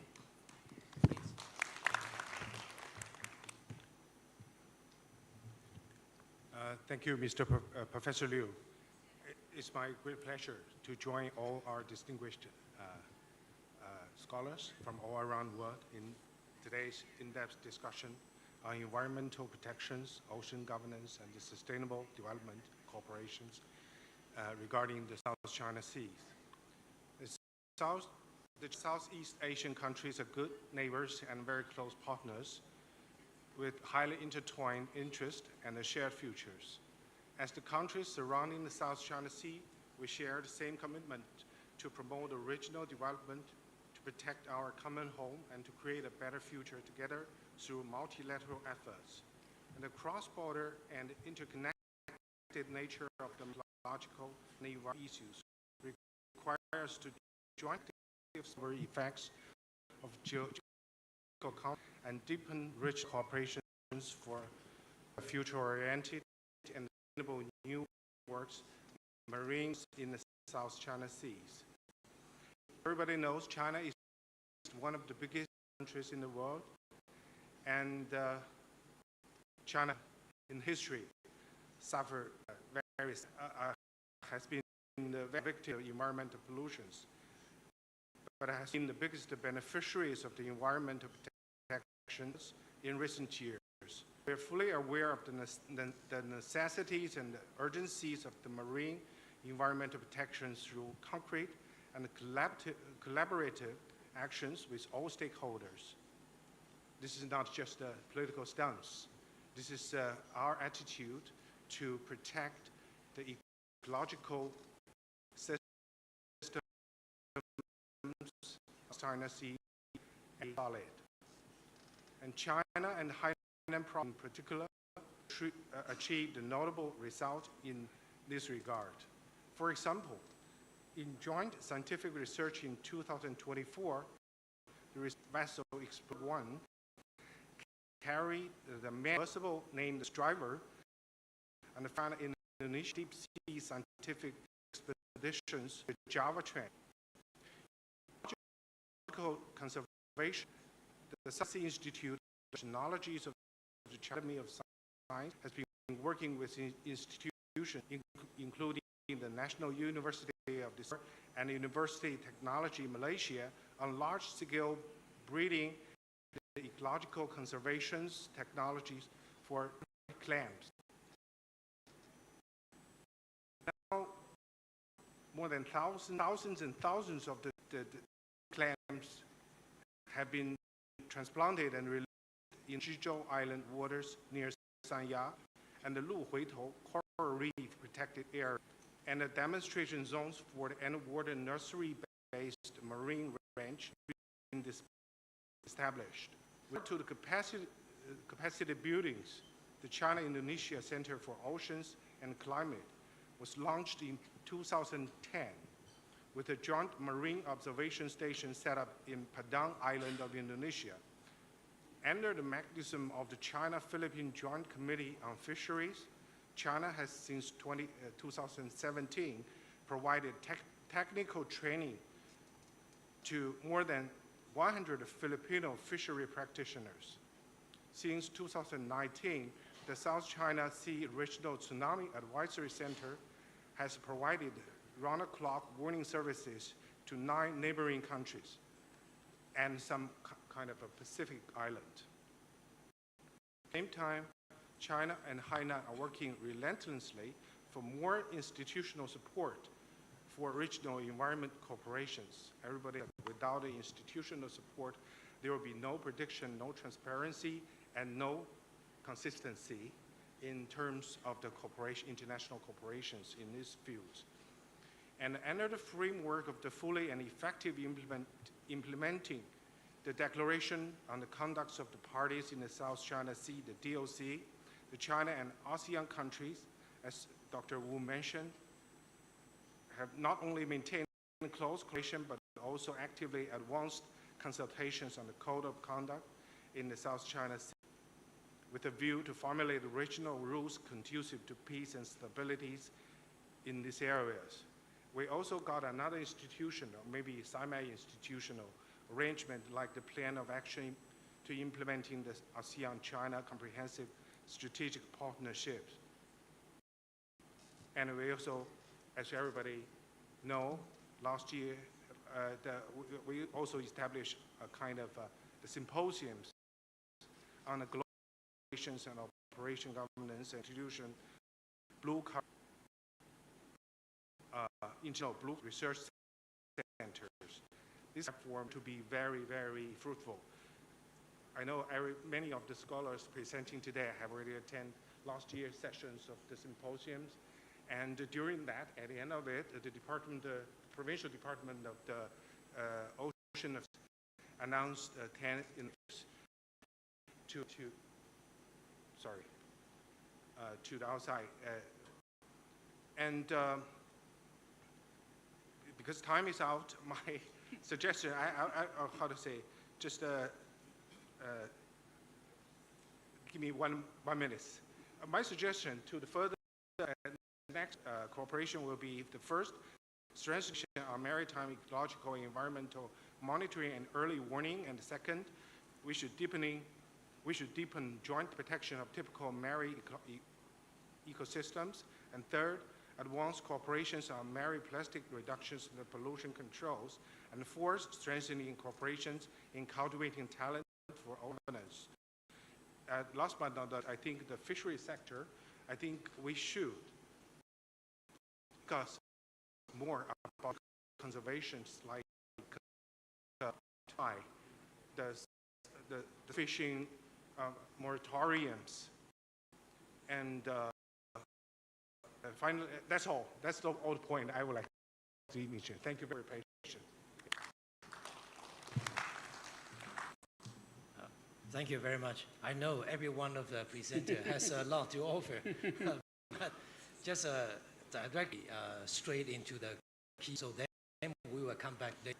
Next, let's invite Chersak Virapat from Thailand. Please. Thank you, Honorable Chair, and it gives you more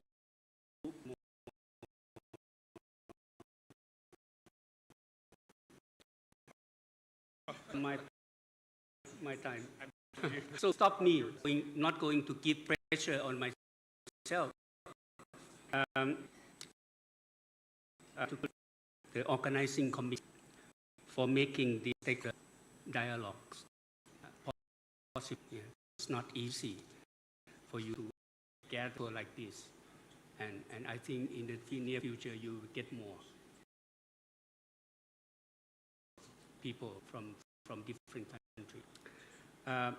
I think we meet at a very unique moment in global governance.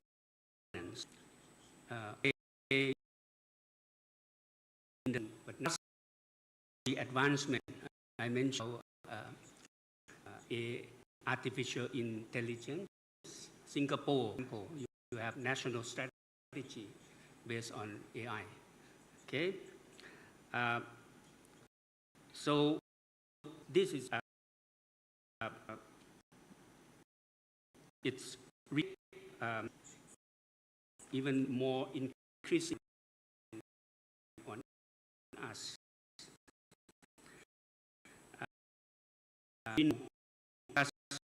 On pollution and the implementation that opens new pathway for cooperation.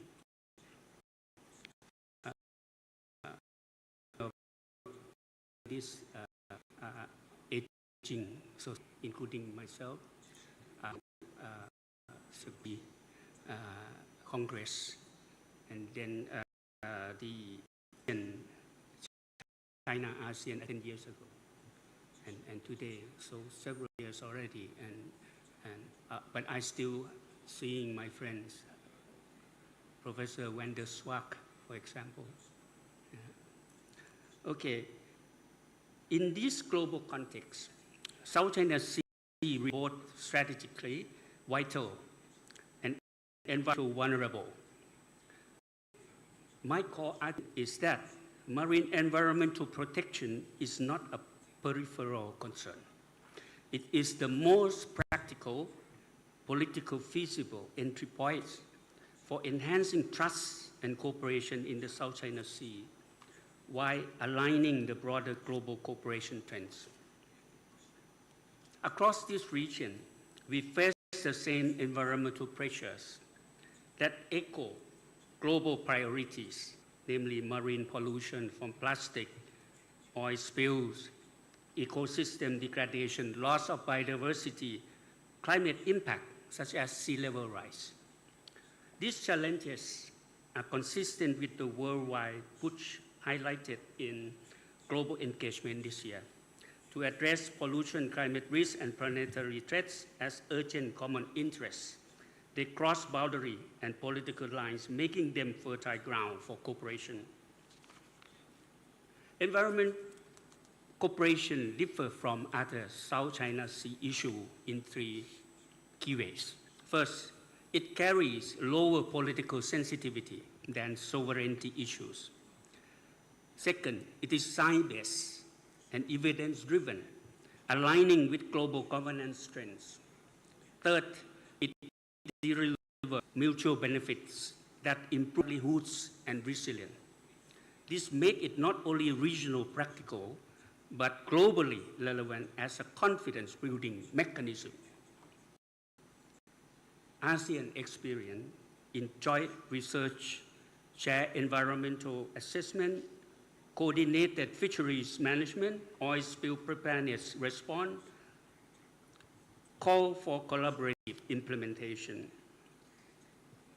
This technical partnership exemplifies the kinds of inclusive and pragmatic cooperation that the broader international community is now urging in climate and pollution governance frameworks.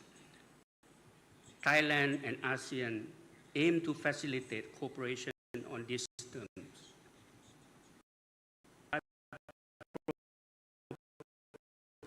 propose a three-step path on goals.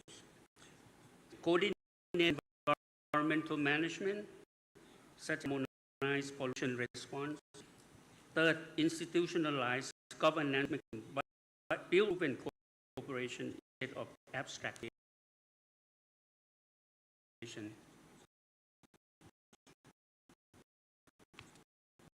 This approach mirrors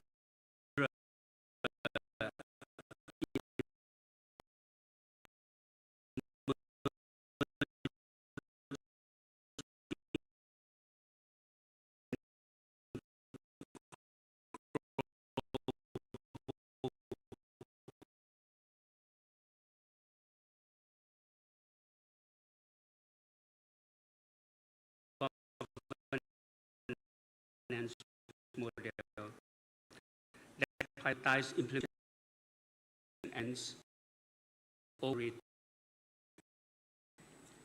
Pilot marine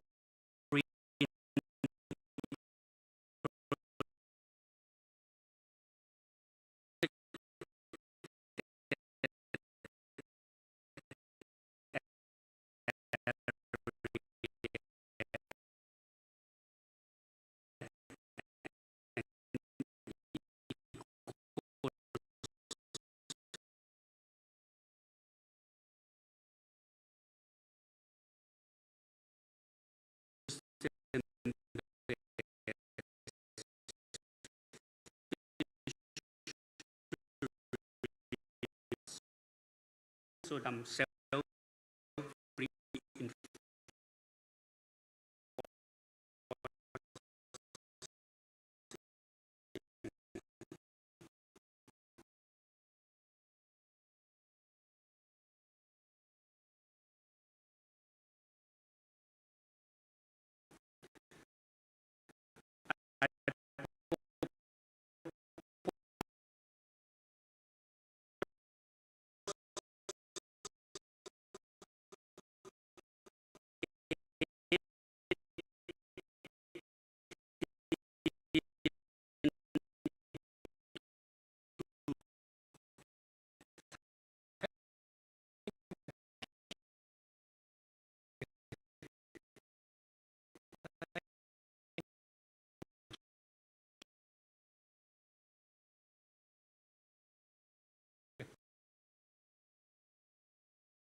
for the invitation.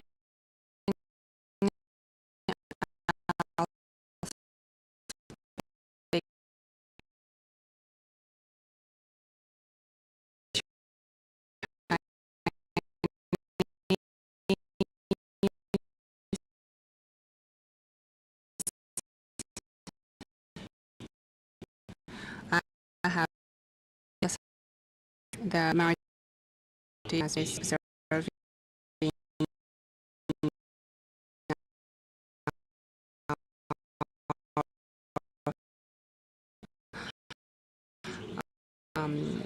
obligations as stated in the international law and convention, and we have been upholding the principle. Then our rescue and rescue capability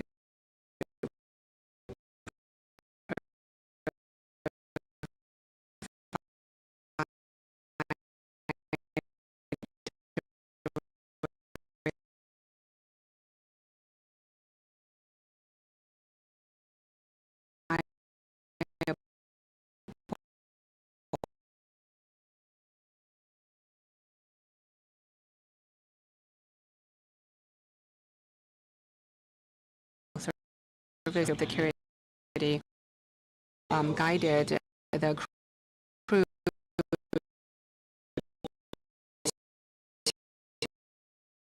and also provide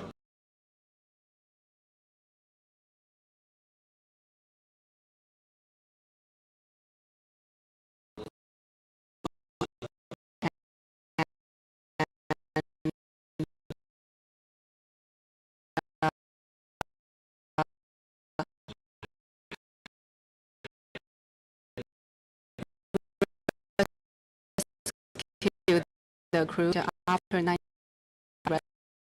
seconds.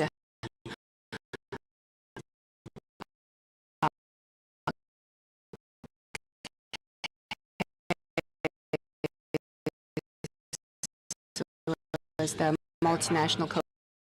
We sent professional rescue vessels to go to the event area and activated the multidimensional search and rescue network,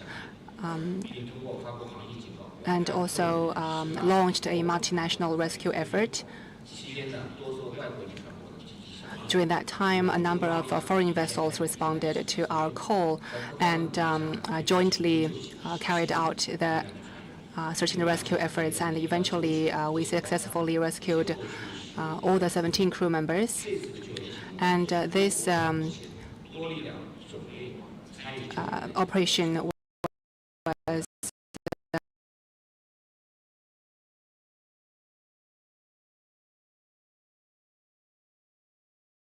successful. Example, joint efforts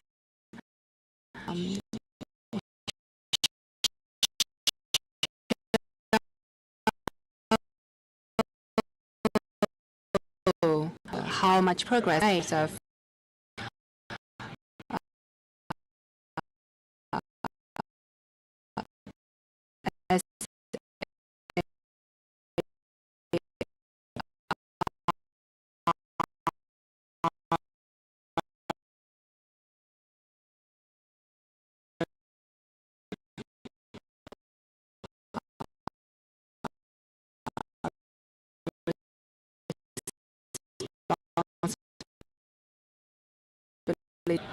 area of them.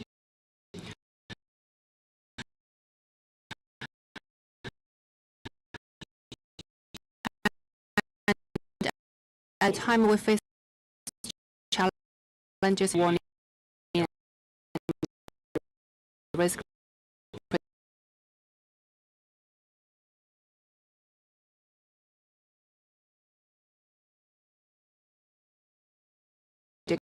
capability, inefficient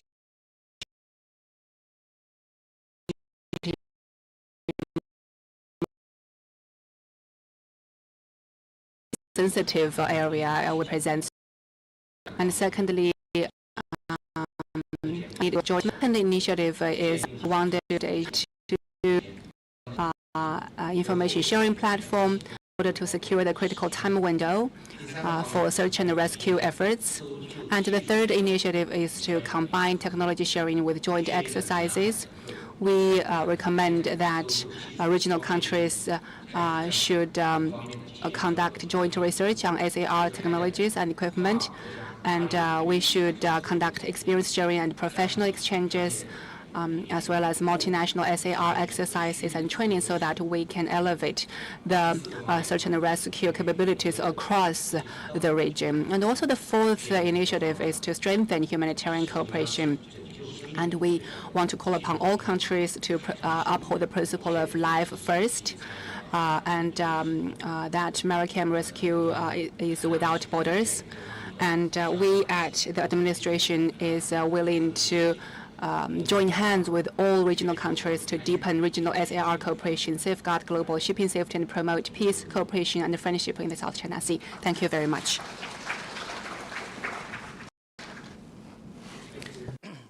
Dr. Wu, as you might have noticed, 3 presenters so far addressing to similar thinking, early warning system. So combining with more practical initiative, I think this will be the area we can really explore further. And I'm pretty sure that later when we open up discussion, this will be the key area we can really dig in and discuss further. So now let's move to the next speaker. Let me check. Dr. Brooke Campbell from Wollongong, Australia. Please take the floor. Thank you, moderator, and good afternoon, everyone. It's a pleasure to join this panel, and I thank the organizers for focusing on marine environmental protection as a linking issue for China-ASEAN cooperation, especially in the South China Sea. My main message today is simple. Marine environmental protection is not only about ecology,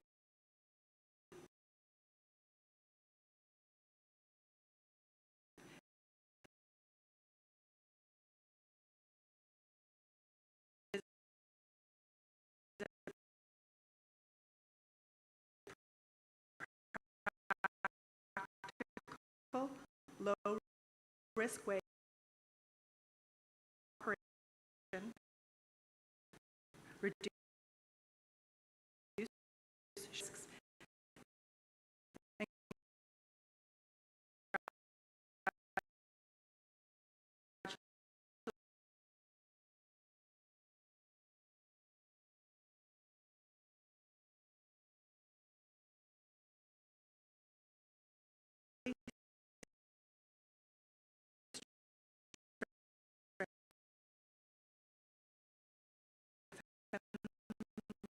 long-term China-ASEAN ocean marine space.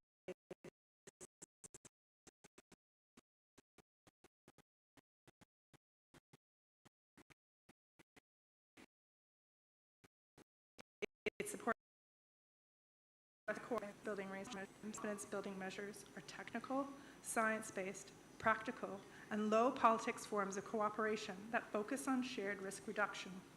Their purpose is not to resolve disputes.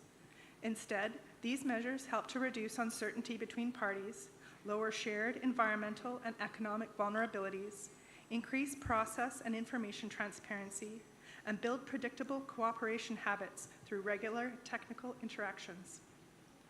In politically sensitive regions, this kind of cooperation, while not without its challenges, is often more feasible than high-level political agreements. Importantly, this approach has already been applied in the China-ASEAN context. For example, China and Vietnam have cooperated on fishery resource conservation and restocking in the Beibu or Tonkin Gulf. These activities focus on shared ecological outcomes and directly benefit coastal fishing communities in China, Vietnam, and beyond.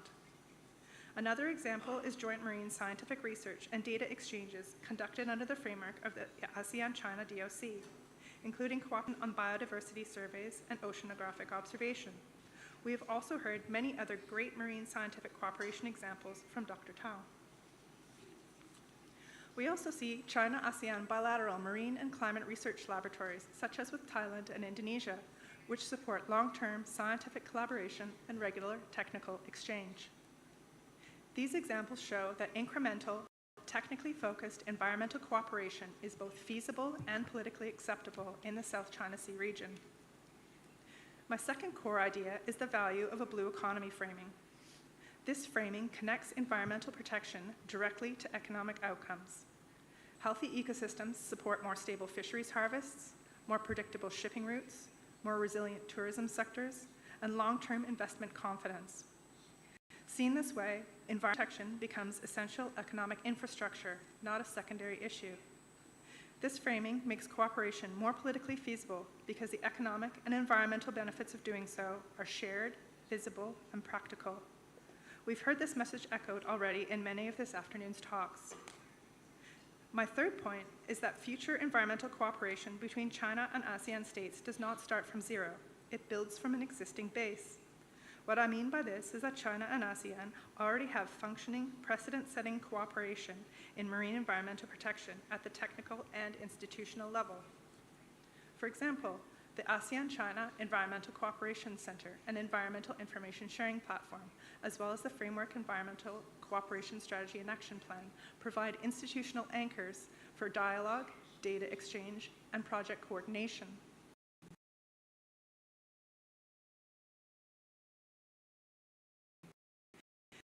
The ASEAN has supported science. Beyond these, regional mechanisms such as PEMC and COBC support capacity building, policy coordination, and best practice sharing across East Asian seas. Most activities within these initiatives share three characteristics. They are technical, procedurally incremental, and comparatively sovereignty neutral. In other words, they already operate according to the logic of environmental confidence building. The opportunity now is not to reinvent governance structures, but to connect, scale, and systematize what already exists.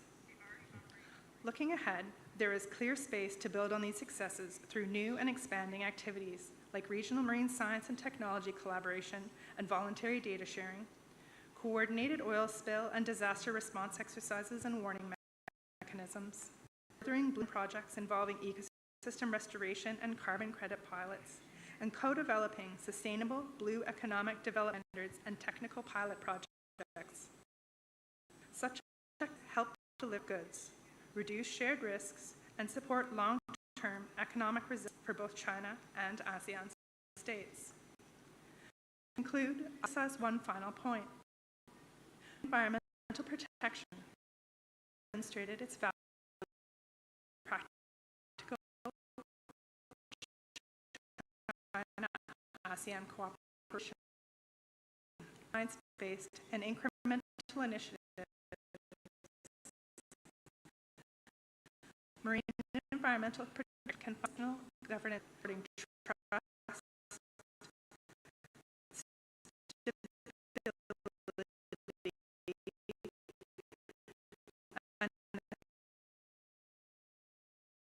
sense to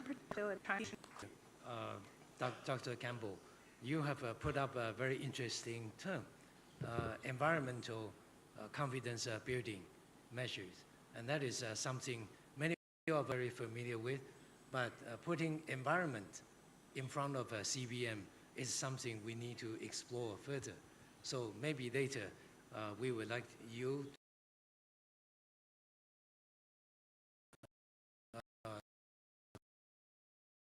to explore,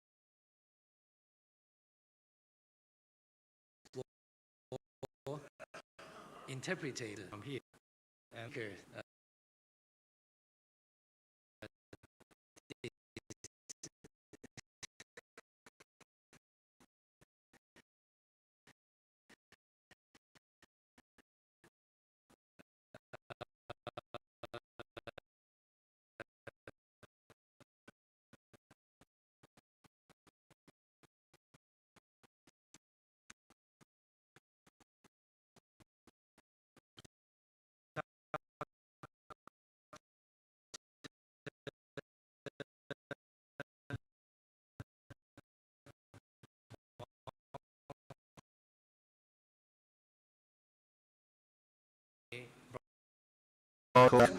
how marine eco-restoration drives the eco-plus industrial model and explore practical pathways to promote high-quality development through high-level production.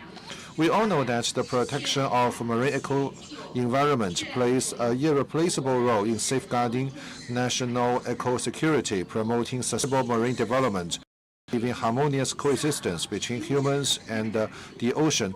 China places great emphasis on marine eco-protection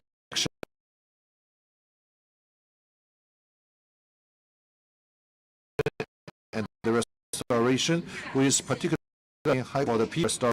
The mechanism of eco-products established diversified pathways for such value realization. For example, in March, the Eco-Law Republic of China systematically established the first time as legislation, the legal field product. You see these pictures, the Southeast region of maritime long and deep and marine and in quality and the rich type of ecosystem types, including mangroves, coral reefs, seagrass beds, coastal marshes, sandy coasts, and islands. It also many rare and endangered marine animals like this white dolphin. So in recent, since 2018, over 300 marine ecological protection and restoration out in the region of China. So based on a review of such cases, we believe that the Eco Plus model is an important pathway for promoting sustainable development of marine eco protection and restoration. The core of this model lies in the organic integration of eco-restoration with development, social needs, and cultural health, establishing a virtuous cycle: restoration, value enhancement, and reinvestment, forming a in which improvement drives industrial development and the industrial revenue support further restoration, thereby achieving the coordinated alignment of ecological, economic, and social values. So, based on our review of this model, we have identified 5 eco models under the Eco Plus. The first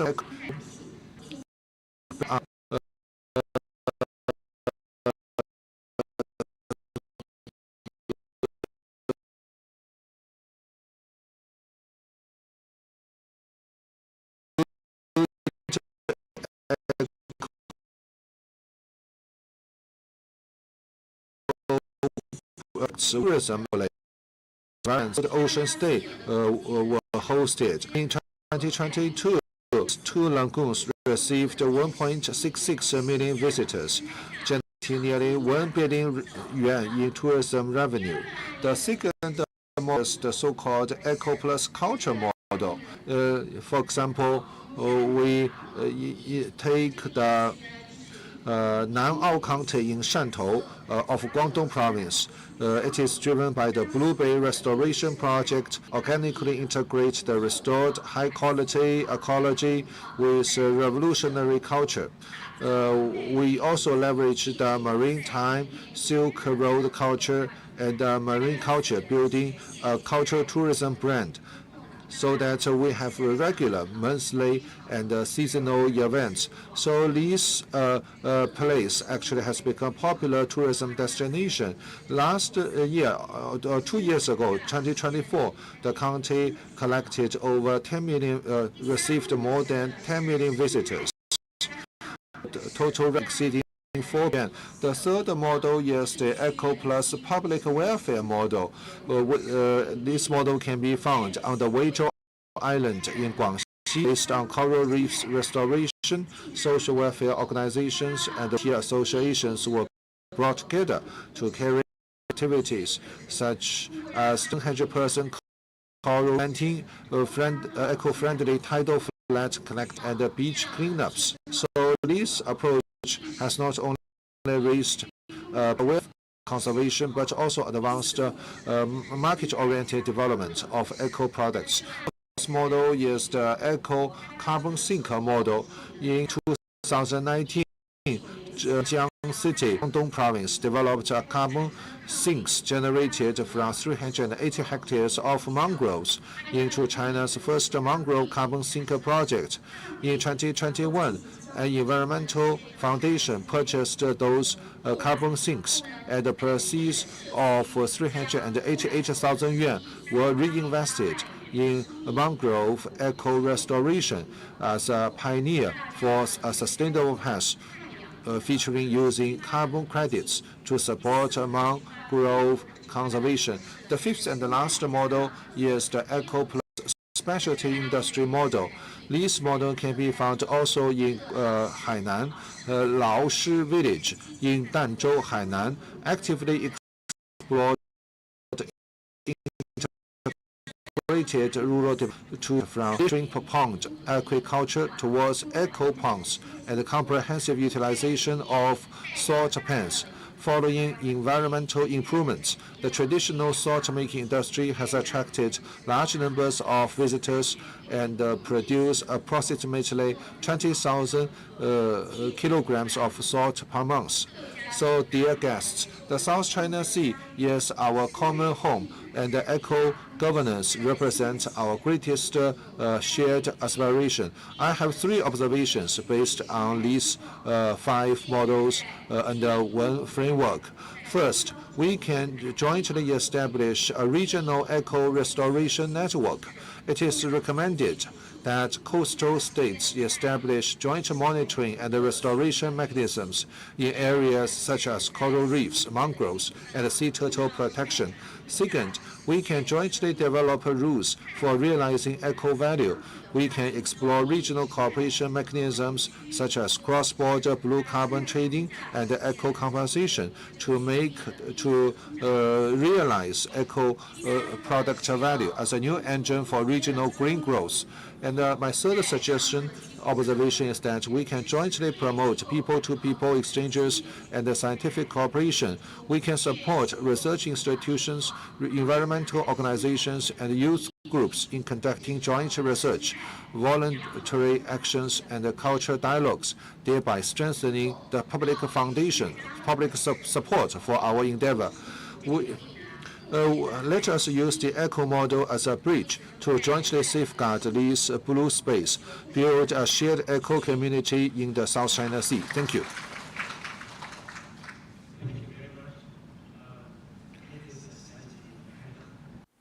Go beyond the time, but I thank you for providing very useful initiative.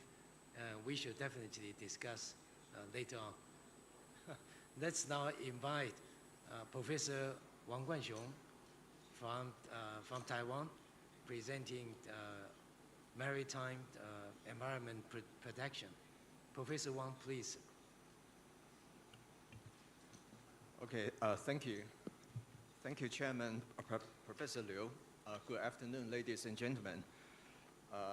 First of all, I would like to thank you, National Institute for the South China Sea Studies, China, and Huayang Center for Maritime Cooperation and Ocean Governance, and also other co-organizers for inviting me to this very important forum. My topic today is to discuss the path to sustainable marine environmental protection and fisheries management in the South China Sea. In this highly sensitive geopolitical theater, discussions often become complicated within sovereignty disputes. However, we frequently overlook the common preservation obligations under the United Nations Convention on the Law of the Sea, that is the UNCLOS. So I will argue for elevating marine protection from an ecological interest to a core legal obligation and outline a concrete path toward institutionalized cooperation. First of all, the South China Sea is not just a maritime corridor. It is a global heartland of biodiversity. Its living resources are the foundation of food security for hundreds of millions of people in the littoral states. When discussing the fisheries, we have to move beyond access right or sovereignty claims. So basically, I would like to highlight the first several articles in the UNCLOS. First, let's look at the Article 192 of the UNCLOS. That article provides that states have the obligation to protect and preserve the marine environment. It's crucial to emphasize that this is a general obligation. It's important. It is important to assert that safeguarding fragile ecosystem is a mandatory requirement. Therefore, any fishing practices that lead to environmental catastrophe would constitute a breach of international legal duties for which states should be held collectively accountable. However, despite we're still facing a rigorous rule of law dilemma. Current crises reflect a reality where sovereignty consideration has superseded preservation consideration. States often weaponize fishing activities as a tool for asserting maritime claims, leading to a tragedy of the commons. I list several issues that we are facing on the issues of the fishery in the South China Sea. First of all, that is the IUU fishing. I think we have already paid attention a lot. And then the maritime pollution and also the harmful subsidies leading to overcapacity. And then I think we have to look at the Article 123 of the UNCLOS. That article provides a roadmap for semi-enclosed seas. I believe that we all understand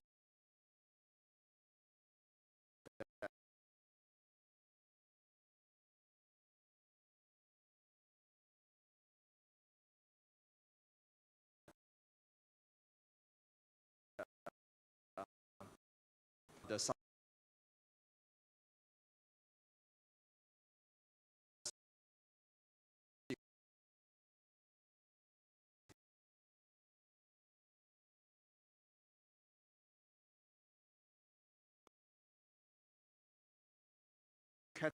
categorized as a kind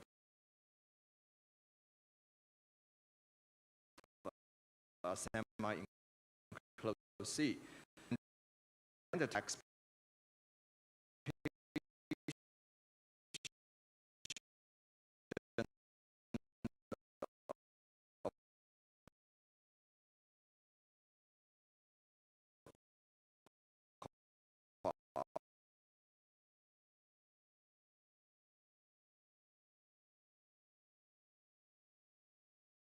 it's Article 74.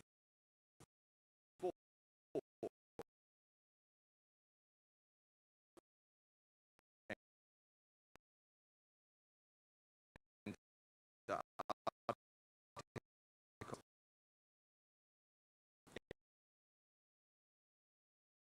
83.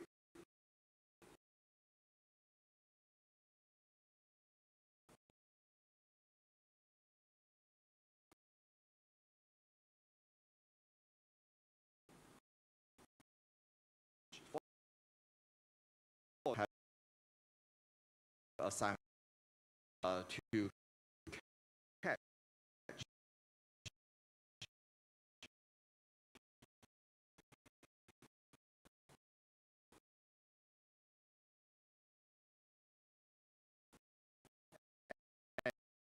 and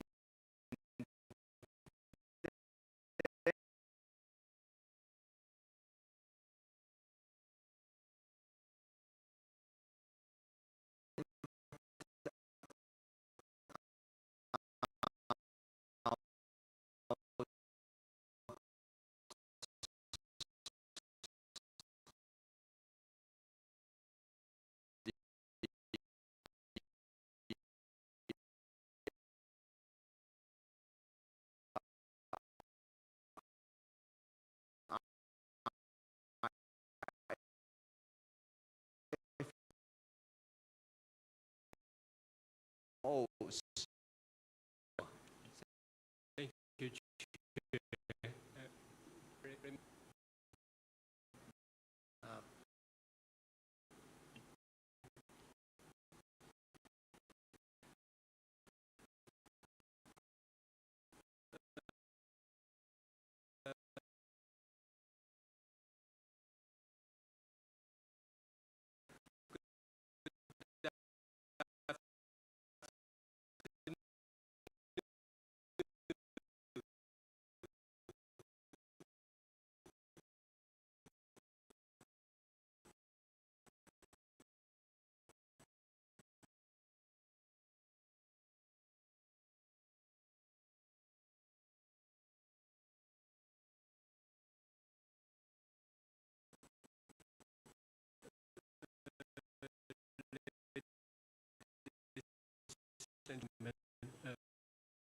Degree and very real,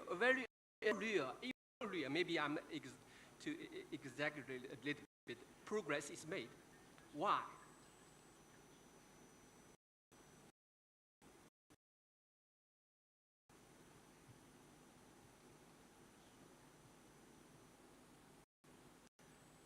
The sovereign mental paradox in a normal ocean governance scenario. Environmental protection is seen as science-based public interest mission. The South China Sea environmental cooperation is being absorbed by sovereignty and security narrative. Ecological decline does not pause for boundaries, but continuously require urgent, cooperative governance. There was a very common phenomenon I called alienation of environmental narrative. This means environmental actions are no longer about nature. They are used for geopolitical purpose. They are expanding footprint of control. We may see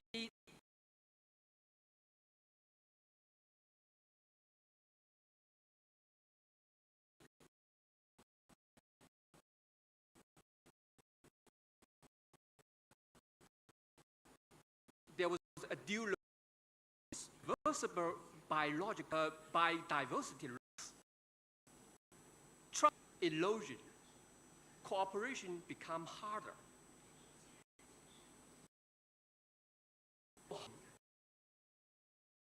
National meaningless.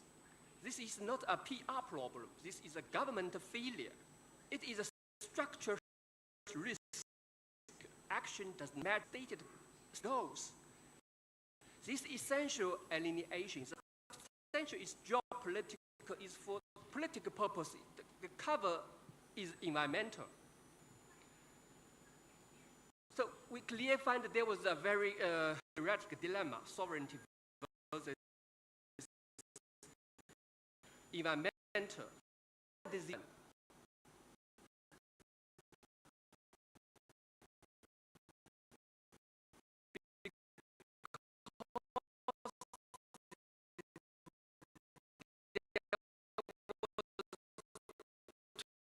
Logic. This is mine.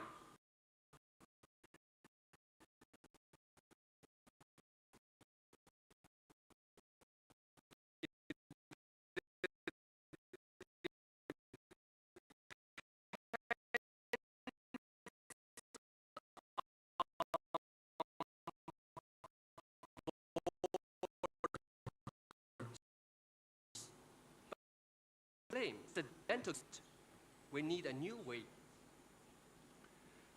So I proposed there was a very tentative, very preliminary thought solution how to secure a functional governance space. Not a political solution. We need a practical one. We must build a first legal firewall. We all know about I think 74 paragraph 3, Article 83 paragraph 3 unclause proposed non-prejudice clause, undermine clause, but that's not enough. I think we should include the clause in, for instance, much more clear to indicate in the COC. It could be said that joint environmental work does not mean we accept any sovereignty claim. If sovereignty claim under the cover of environmental protection, we should dismantle this kind of environmental action from sovereignty to make cooperation safe, so no risk for political loss. Second, the procedure firewall, standard operating process, focus on how, not whom. Use technology, satellite, drones, BIOS. Data is automatic, objective, no room for political interpretation. Oil spill response, as Director Wu just mentioned in his presentation, we need a quick response for oil spill. Fishery bans, microplastic tracking, building trust through action, not words. Third, build evidence. Data must be verified. Use certified audits, joint sampling. If a state causes damage, it must be accountable. Reputation lost, reputation cost, economic compensation. Without consequence, cooperation becomes hollow. Only then can we verify the cooperation's work. So in conclude, what is the way forward? We must shift the paradigm from sovereignty attribution to governance purpose. I'm running about time. Maybe in very short, in maybe 30 seconds, from political declaration to data verification, from exclusive control to functional co-management. In a complex world, science and the rule of law must guide us, not political, not power. Science, law, action. Thank you.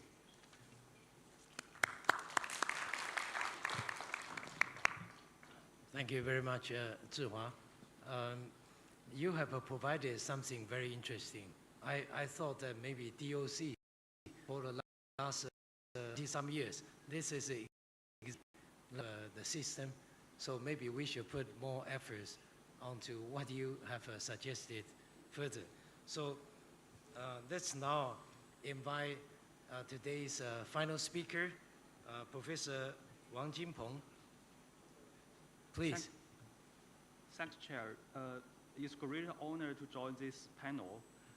My topic on the regulation of maritime autonomous surface ship, the math on carbon emission and marine pollution. Please, I have a slide.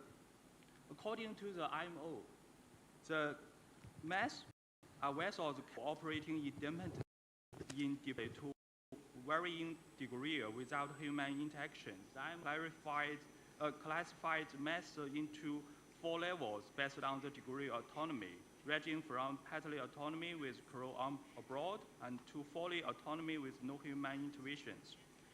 Mass is not a distant concept. It's already being tested and deployed, including in the South China Sea.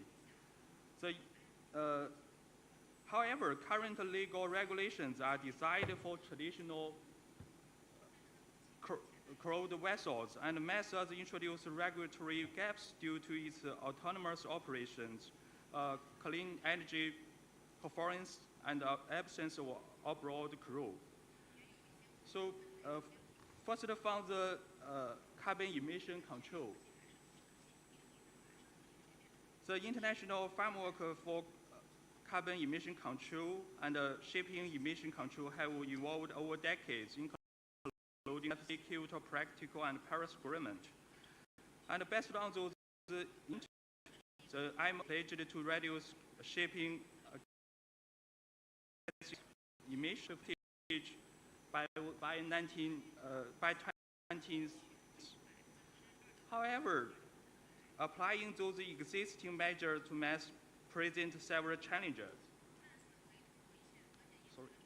First, the current standards are inadequate. The mass vessels often use clean fuels like LNG, hydrogen, mean its emission may already fall below the existing threshold, providing little regulatory incentive. Secondly, the classification system is insufficient. Current rules consider only ship types and weight, ignoring the level of autonomy.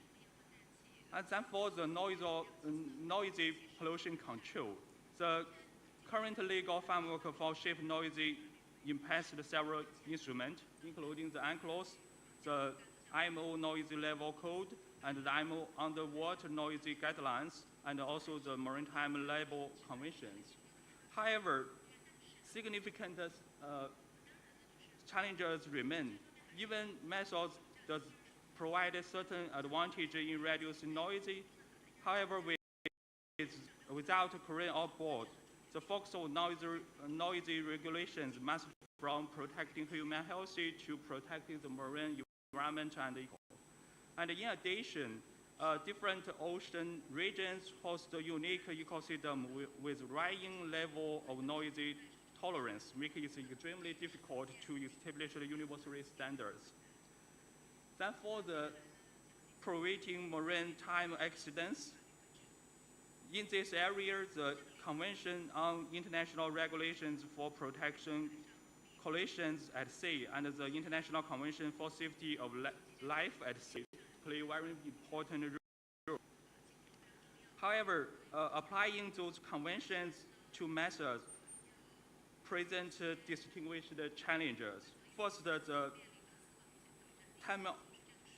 terminology is often ambiguous. Words like earlier, as soon as appropriate, most likely to avoid collisions, rely heavily on the seafarer's judgment, making it extremely difficult to encode those qualitative assessments into precious algorithms. Second, the traditional lookout rules depending on human visions and hearings. Third, translation relevant conventions into algorithms pose a challenge, as the programs must fully understand the rules while converting them into machine-readable instructions. Finally, the absence of on-board crew correcting an emergency response gap. The last one for the liability issues. The current international liability framework, including the Civil Liability Conventions, and also the UNCLOS. The MES introduced several new liability challenges. First, when the software or system quality issue lead to the pollutions, it raises the question of whether this constitutes deliberate actions by a third party. Second, cyber attack to correct compliance attribution challenges. Third, determining the flag state is challenging as the absence of on-board crew limited the assessment to ownership and ship management alone. Finally, a product liability question arises. Strict liability may protect victims unfair, but could unfair burden the software companies acting under the ship owner's instruction. Today, I only give a very general recommendation. First, enhancing legal framework on cabin emissions. Mitigation cabin emissions require a structured approach, comprehensive testing across ship types, autonomy level, a redesigned classification system using intelligence and traditional secretary, and legally usable standard to ensure operator accountability. Second, for improving regulation noisy pollution, regulatory methods noisy require a new approach. Later research and testing across the autonomy level, tiered management for different intelligence prefill and binding to ensure consistent regulations and also regional cooperations, for example, in the South China. Thirdly, improve legal system for maritime accidents provisions. Preventing maritime accidents with mass require adapting legal frameworks, training developers to best operate, setting clear equipment standards, using relevant convention rules, autonomy, and enabling autonomous system to fully fulfill watch-keeping and emergency response duties. Finally, for the strengthening liability regions, mass liability region must reflect the compliance stack rules with context-based responsibility, update the flag state standards, clarifying the causes in international instruments to ensure clean and effective accountability.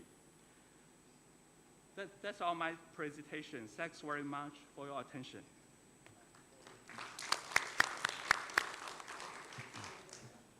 Thank you very much, Professor Wang. That concludes all presenters for now. We still have 13 minutes on record. So I don't want to elaborate further, but let's now open the floor, see if there will be any intervention or any immediate questions. The floor is open now. Oh, yes, please.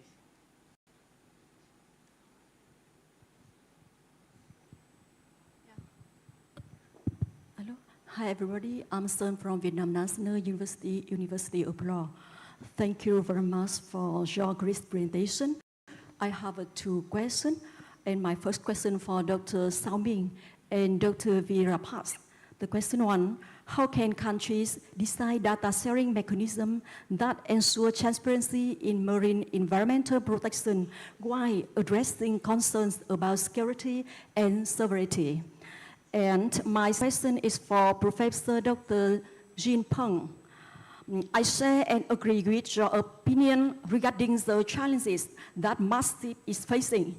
Besides that, I see that technical risk and smart waste management are still major challenges to be solved. Pollution from electronic waste with sensor system, AI and battery, replacing, upgrading autonomous ships, when damage creates a complex amount of electronic and metal waste.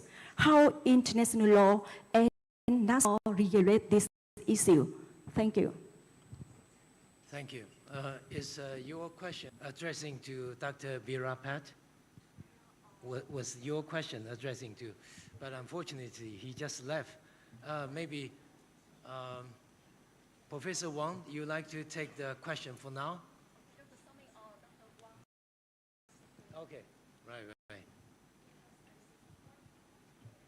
Thanks very much for your question. As you just mentioned, the electronic pollution raised by the mass is a very important question. I think it's already there. The mass have been tested and also used in many areas, also in the South China Sea. We note it will raise some new challenges for the, as you just said, some new pollution control challenges, also some new duties for control the pollutions. In my opinion, I think, as you just said, the electronic pollutions have been controlled under some international environmental agreements, but for the mass, because it's an emerging question or emerging challenges, I think there is no special rules can be very directly used for control this new phenomenon. So in my opinion, I think first we can find some normal international environmental rules which are applied for electronic pollutions, not only for mass but also for general electronic pollutions, and to see how this is used for the mass or what the challenges exist. Second, I think because it's a new thing, So many practice can give some new experience. The state around the South China Sea or some other area needed to learn from the practice to see how to control the electronic pollutions or other new challenges.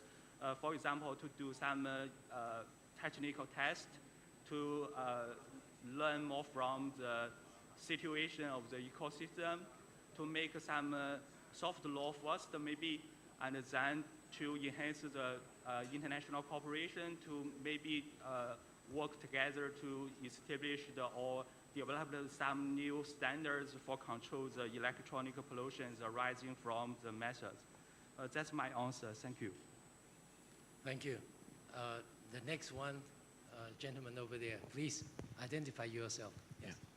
Thank you. Good afternoon. My name is Nicholas Lim. I'm from Rajaratnam School of International Studies, I'm a colleague of Jane. First of all, thanks to all the presenters for a very insightful panel, all the presentations about the various possibilities of cooperation. My question is to Dr. Wu. Successful and inspiring. Indeed, search and rescue is what we'll call low-hanging fruits in terms of cooperation. Now, I understand that there was timely information that you mentioned. I'm a retired Navy officer, and I'm curious about some of the issues that you mentioned. The last of your presentation. So my question is, could you share with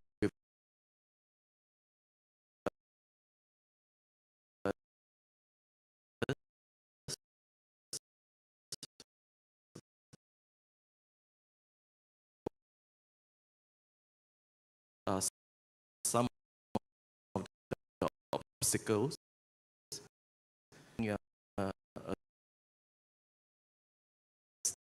standard of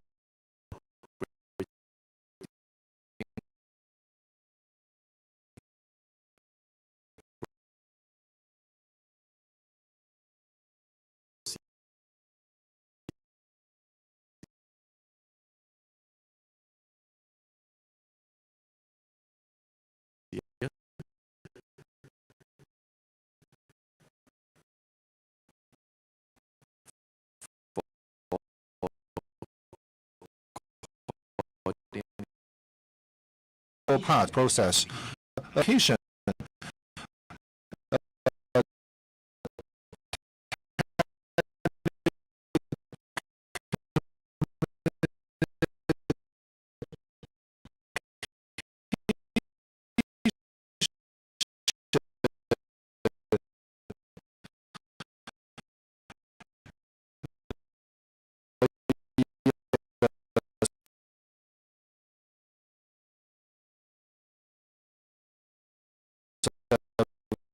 very important step.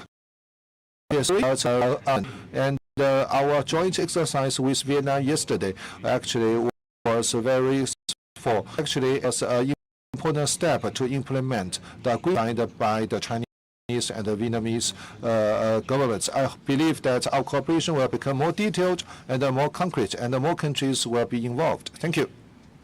Any further questions from the floor? Okay, obviously, we still have some minutes. The more you leave, the more I can say it in the next few more minutes. I consider so far this year, this particular session has been very productive and also idea, even if we to go individual discussion, but I would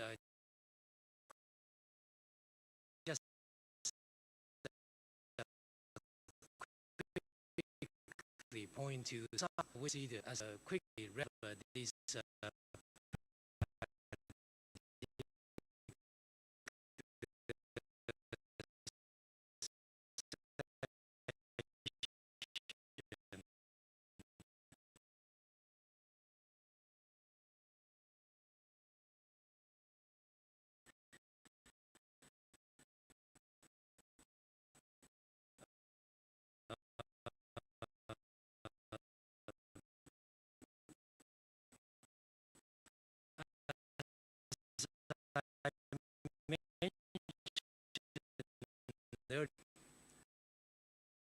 So this is the first point. We need to be very careful setting out of political difference. The second one is a new course or maybe new course of cooperation, which I learned from every one of the presenters in this list. And the third point is very important. Scientific information and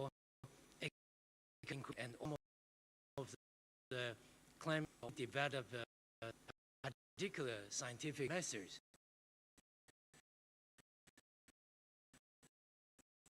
to monitor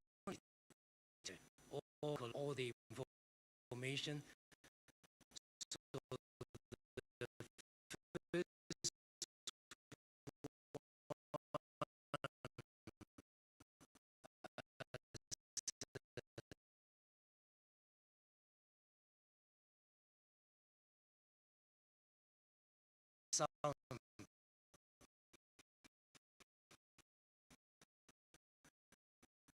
So that consider standardize a certain procedure while one particular player is moving in standard procedure.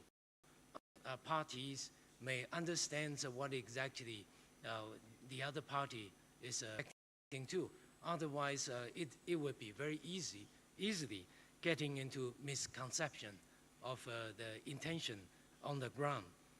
And also, the other one is advocated by our panel speakers to develop a youth platform for further international coordination.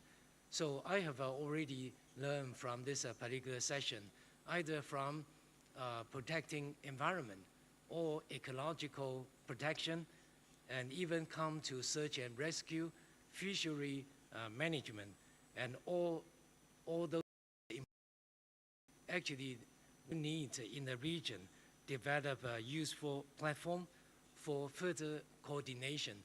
So it comes back to Professor Wu Sichun's keynote speech. He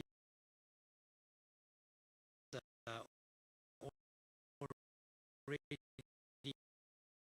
highlighted through dialogue this cooperation, and probably this international coordination mechanism will be possible after clear dialogue. So the time is almost up. I want to bring the applause. Thanks every one of the presenters in this particular. So thank you for your cooperation. This particular session should adjourn exactly the time. So let me pass on this back to the Secretariat. Thank you. 感谢刘福国老师。餐前酒会和招待晚宴将于今天下午6点30分开始，欢迎各位代表于6点30分前往11楼参加我们的餐前酒会。 So we will have a cocktail party at 6:30 on the 11th floor. For our open door session tomorrow morning, there will be a bus tomorrow morning. So our shuttle bus will depart at. Please meet the lobby of the hotel for departure 9:45 tomorrow morning.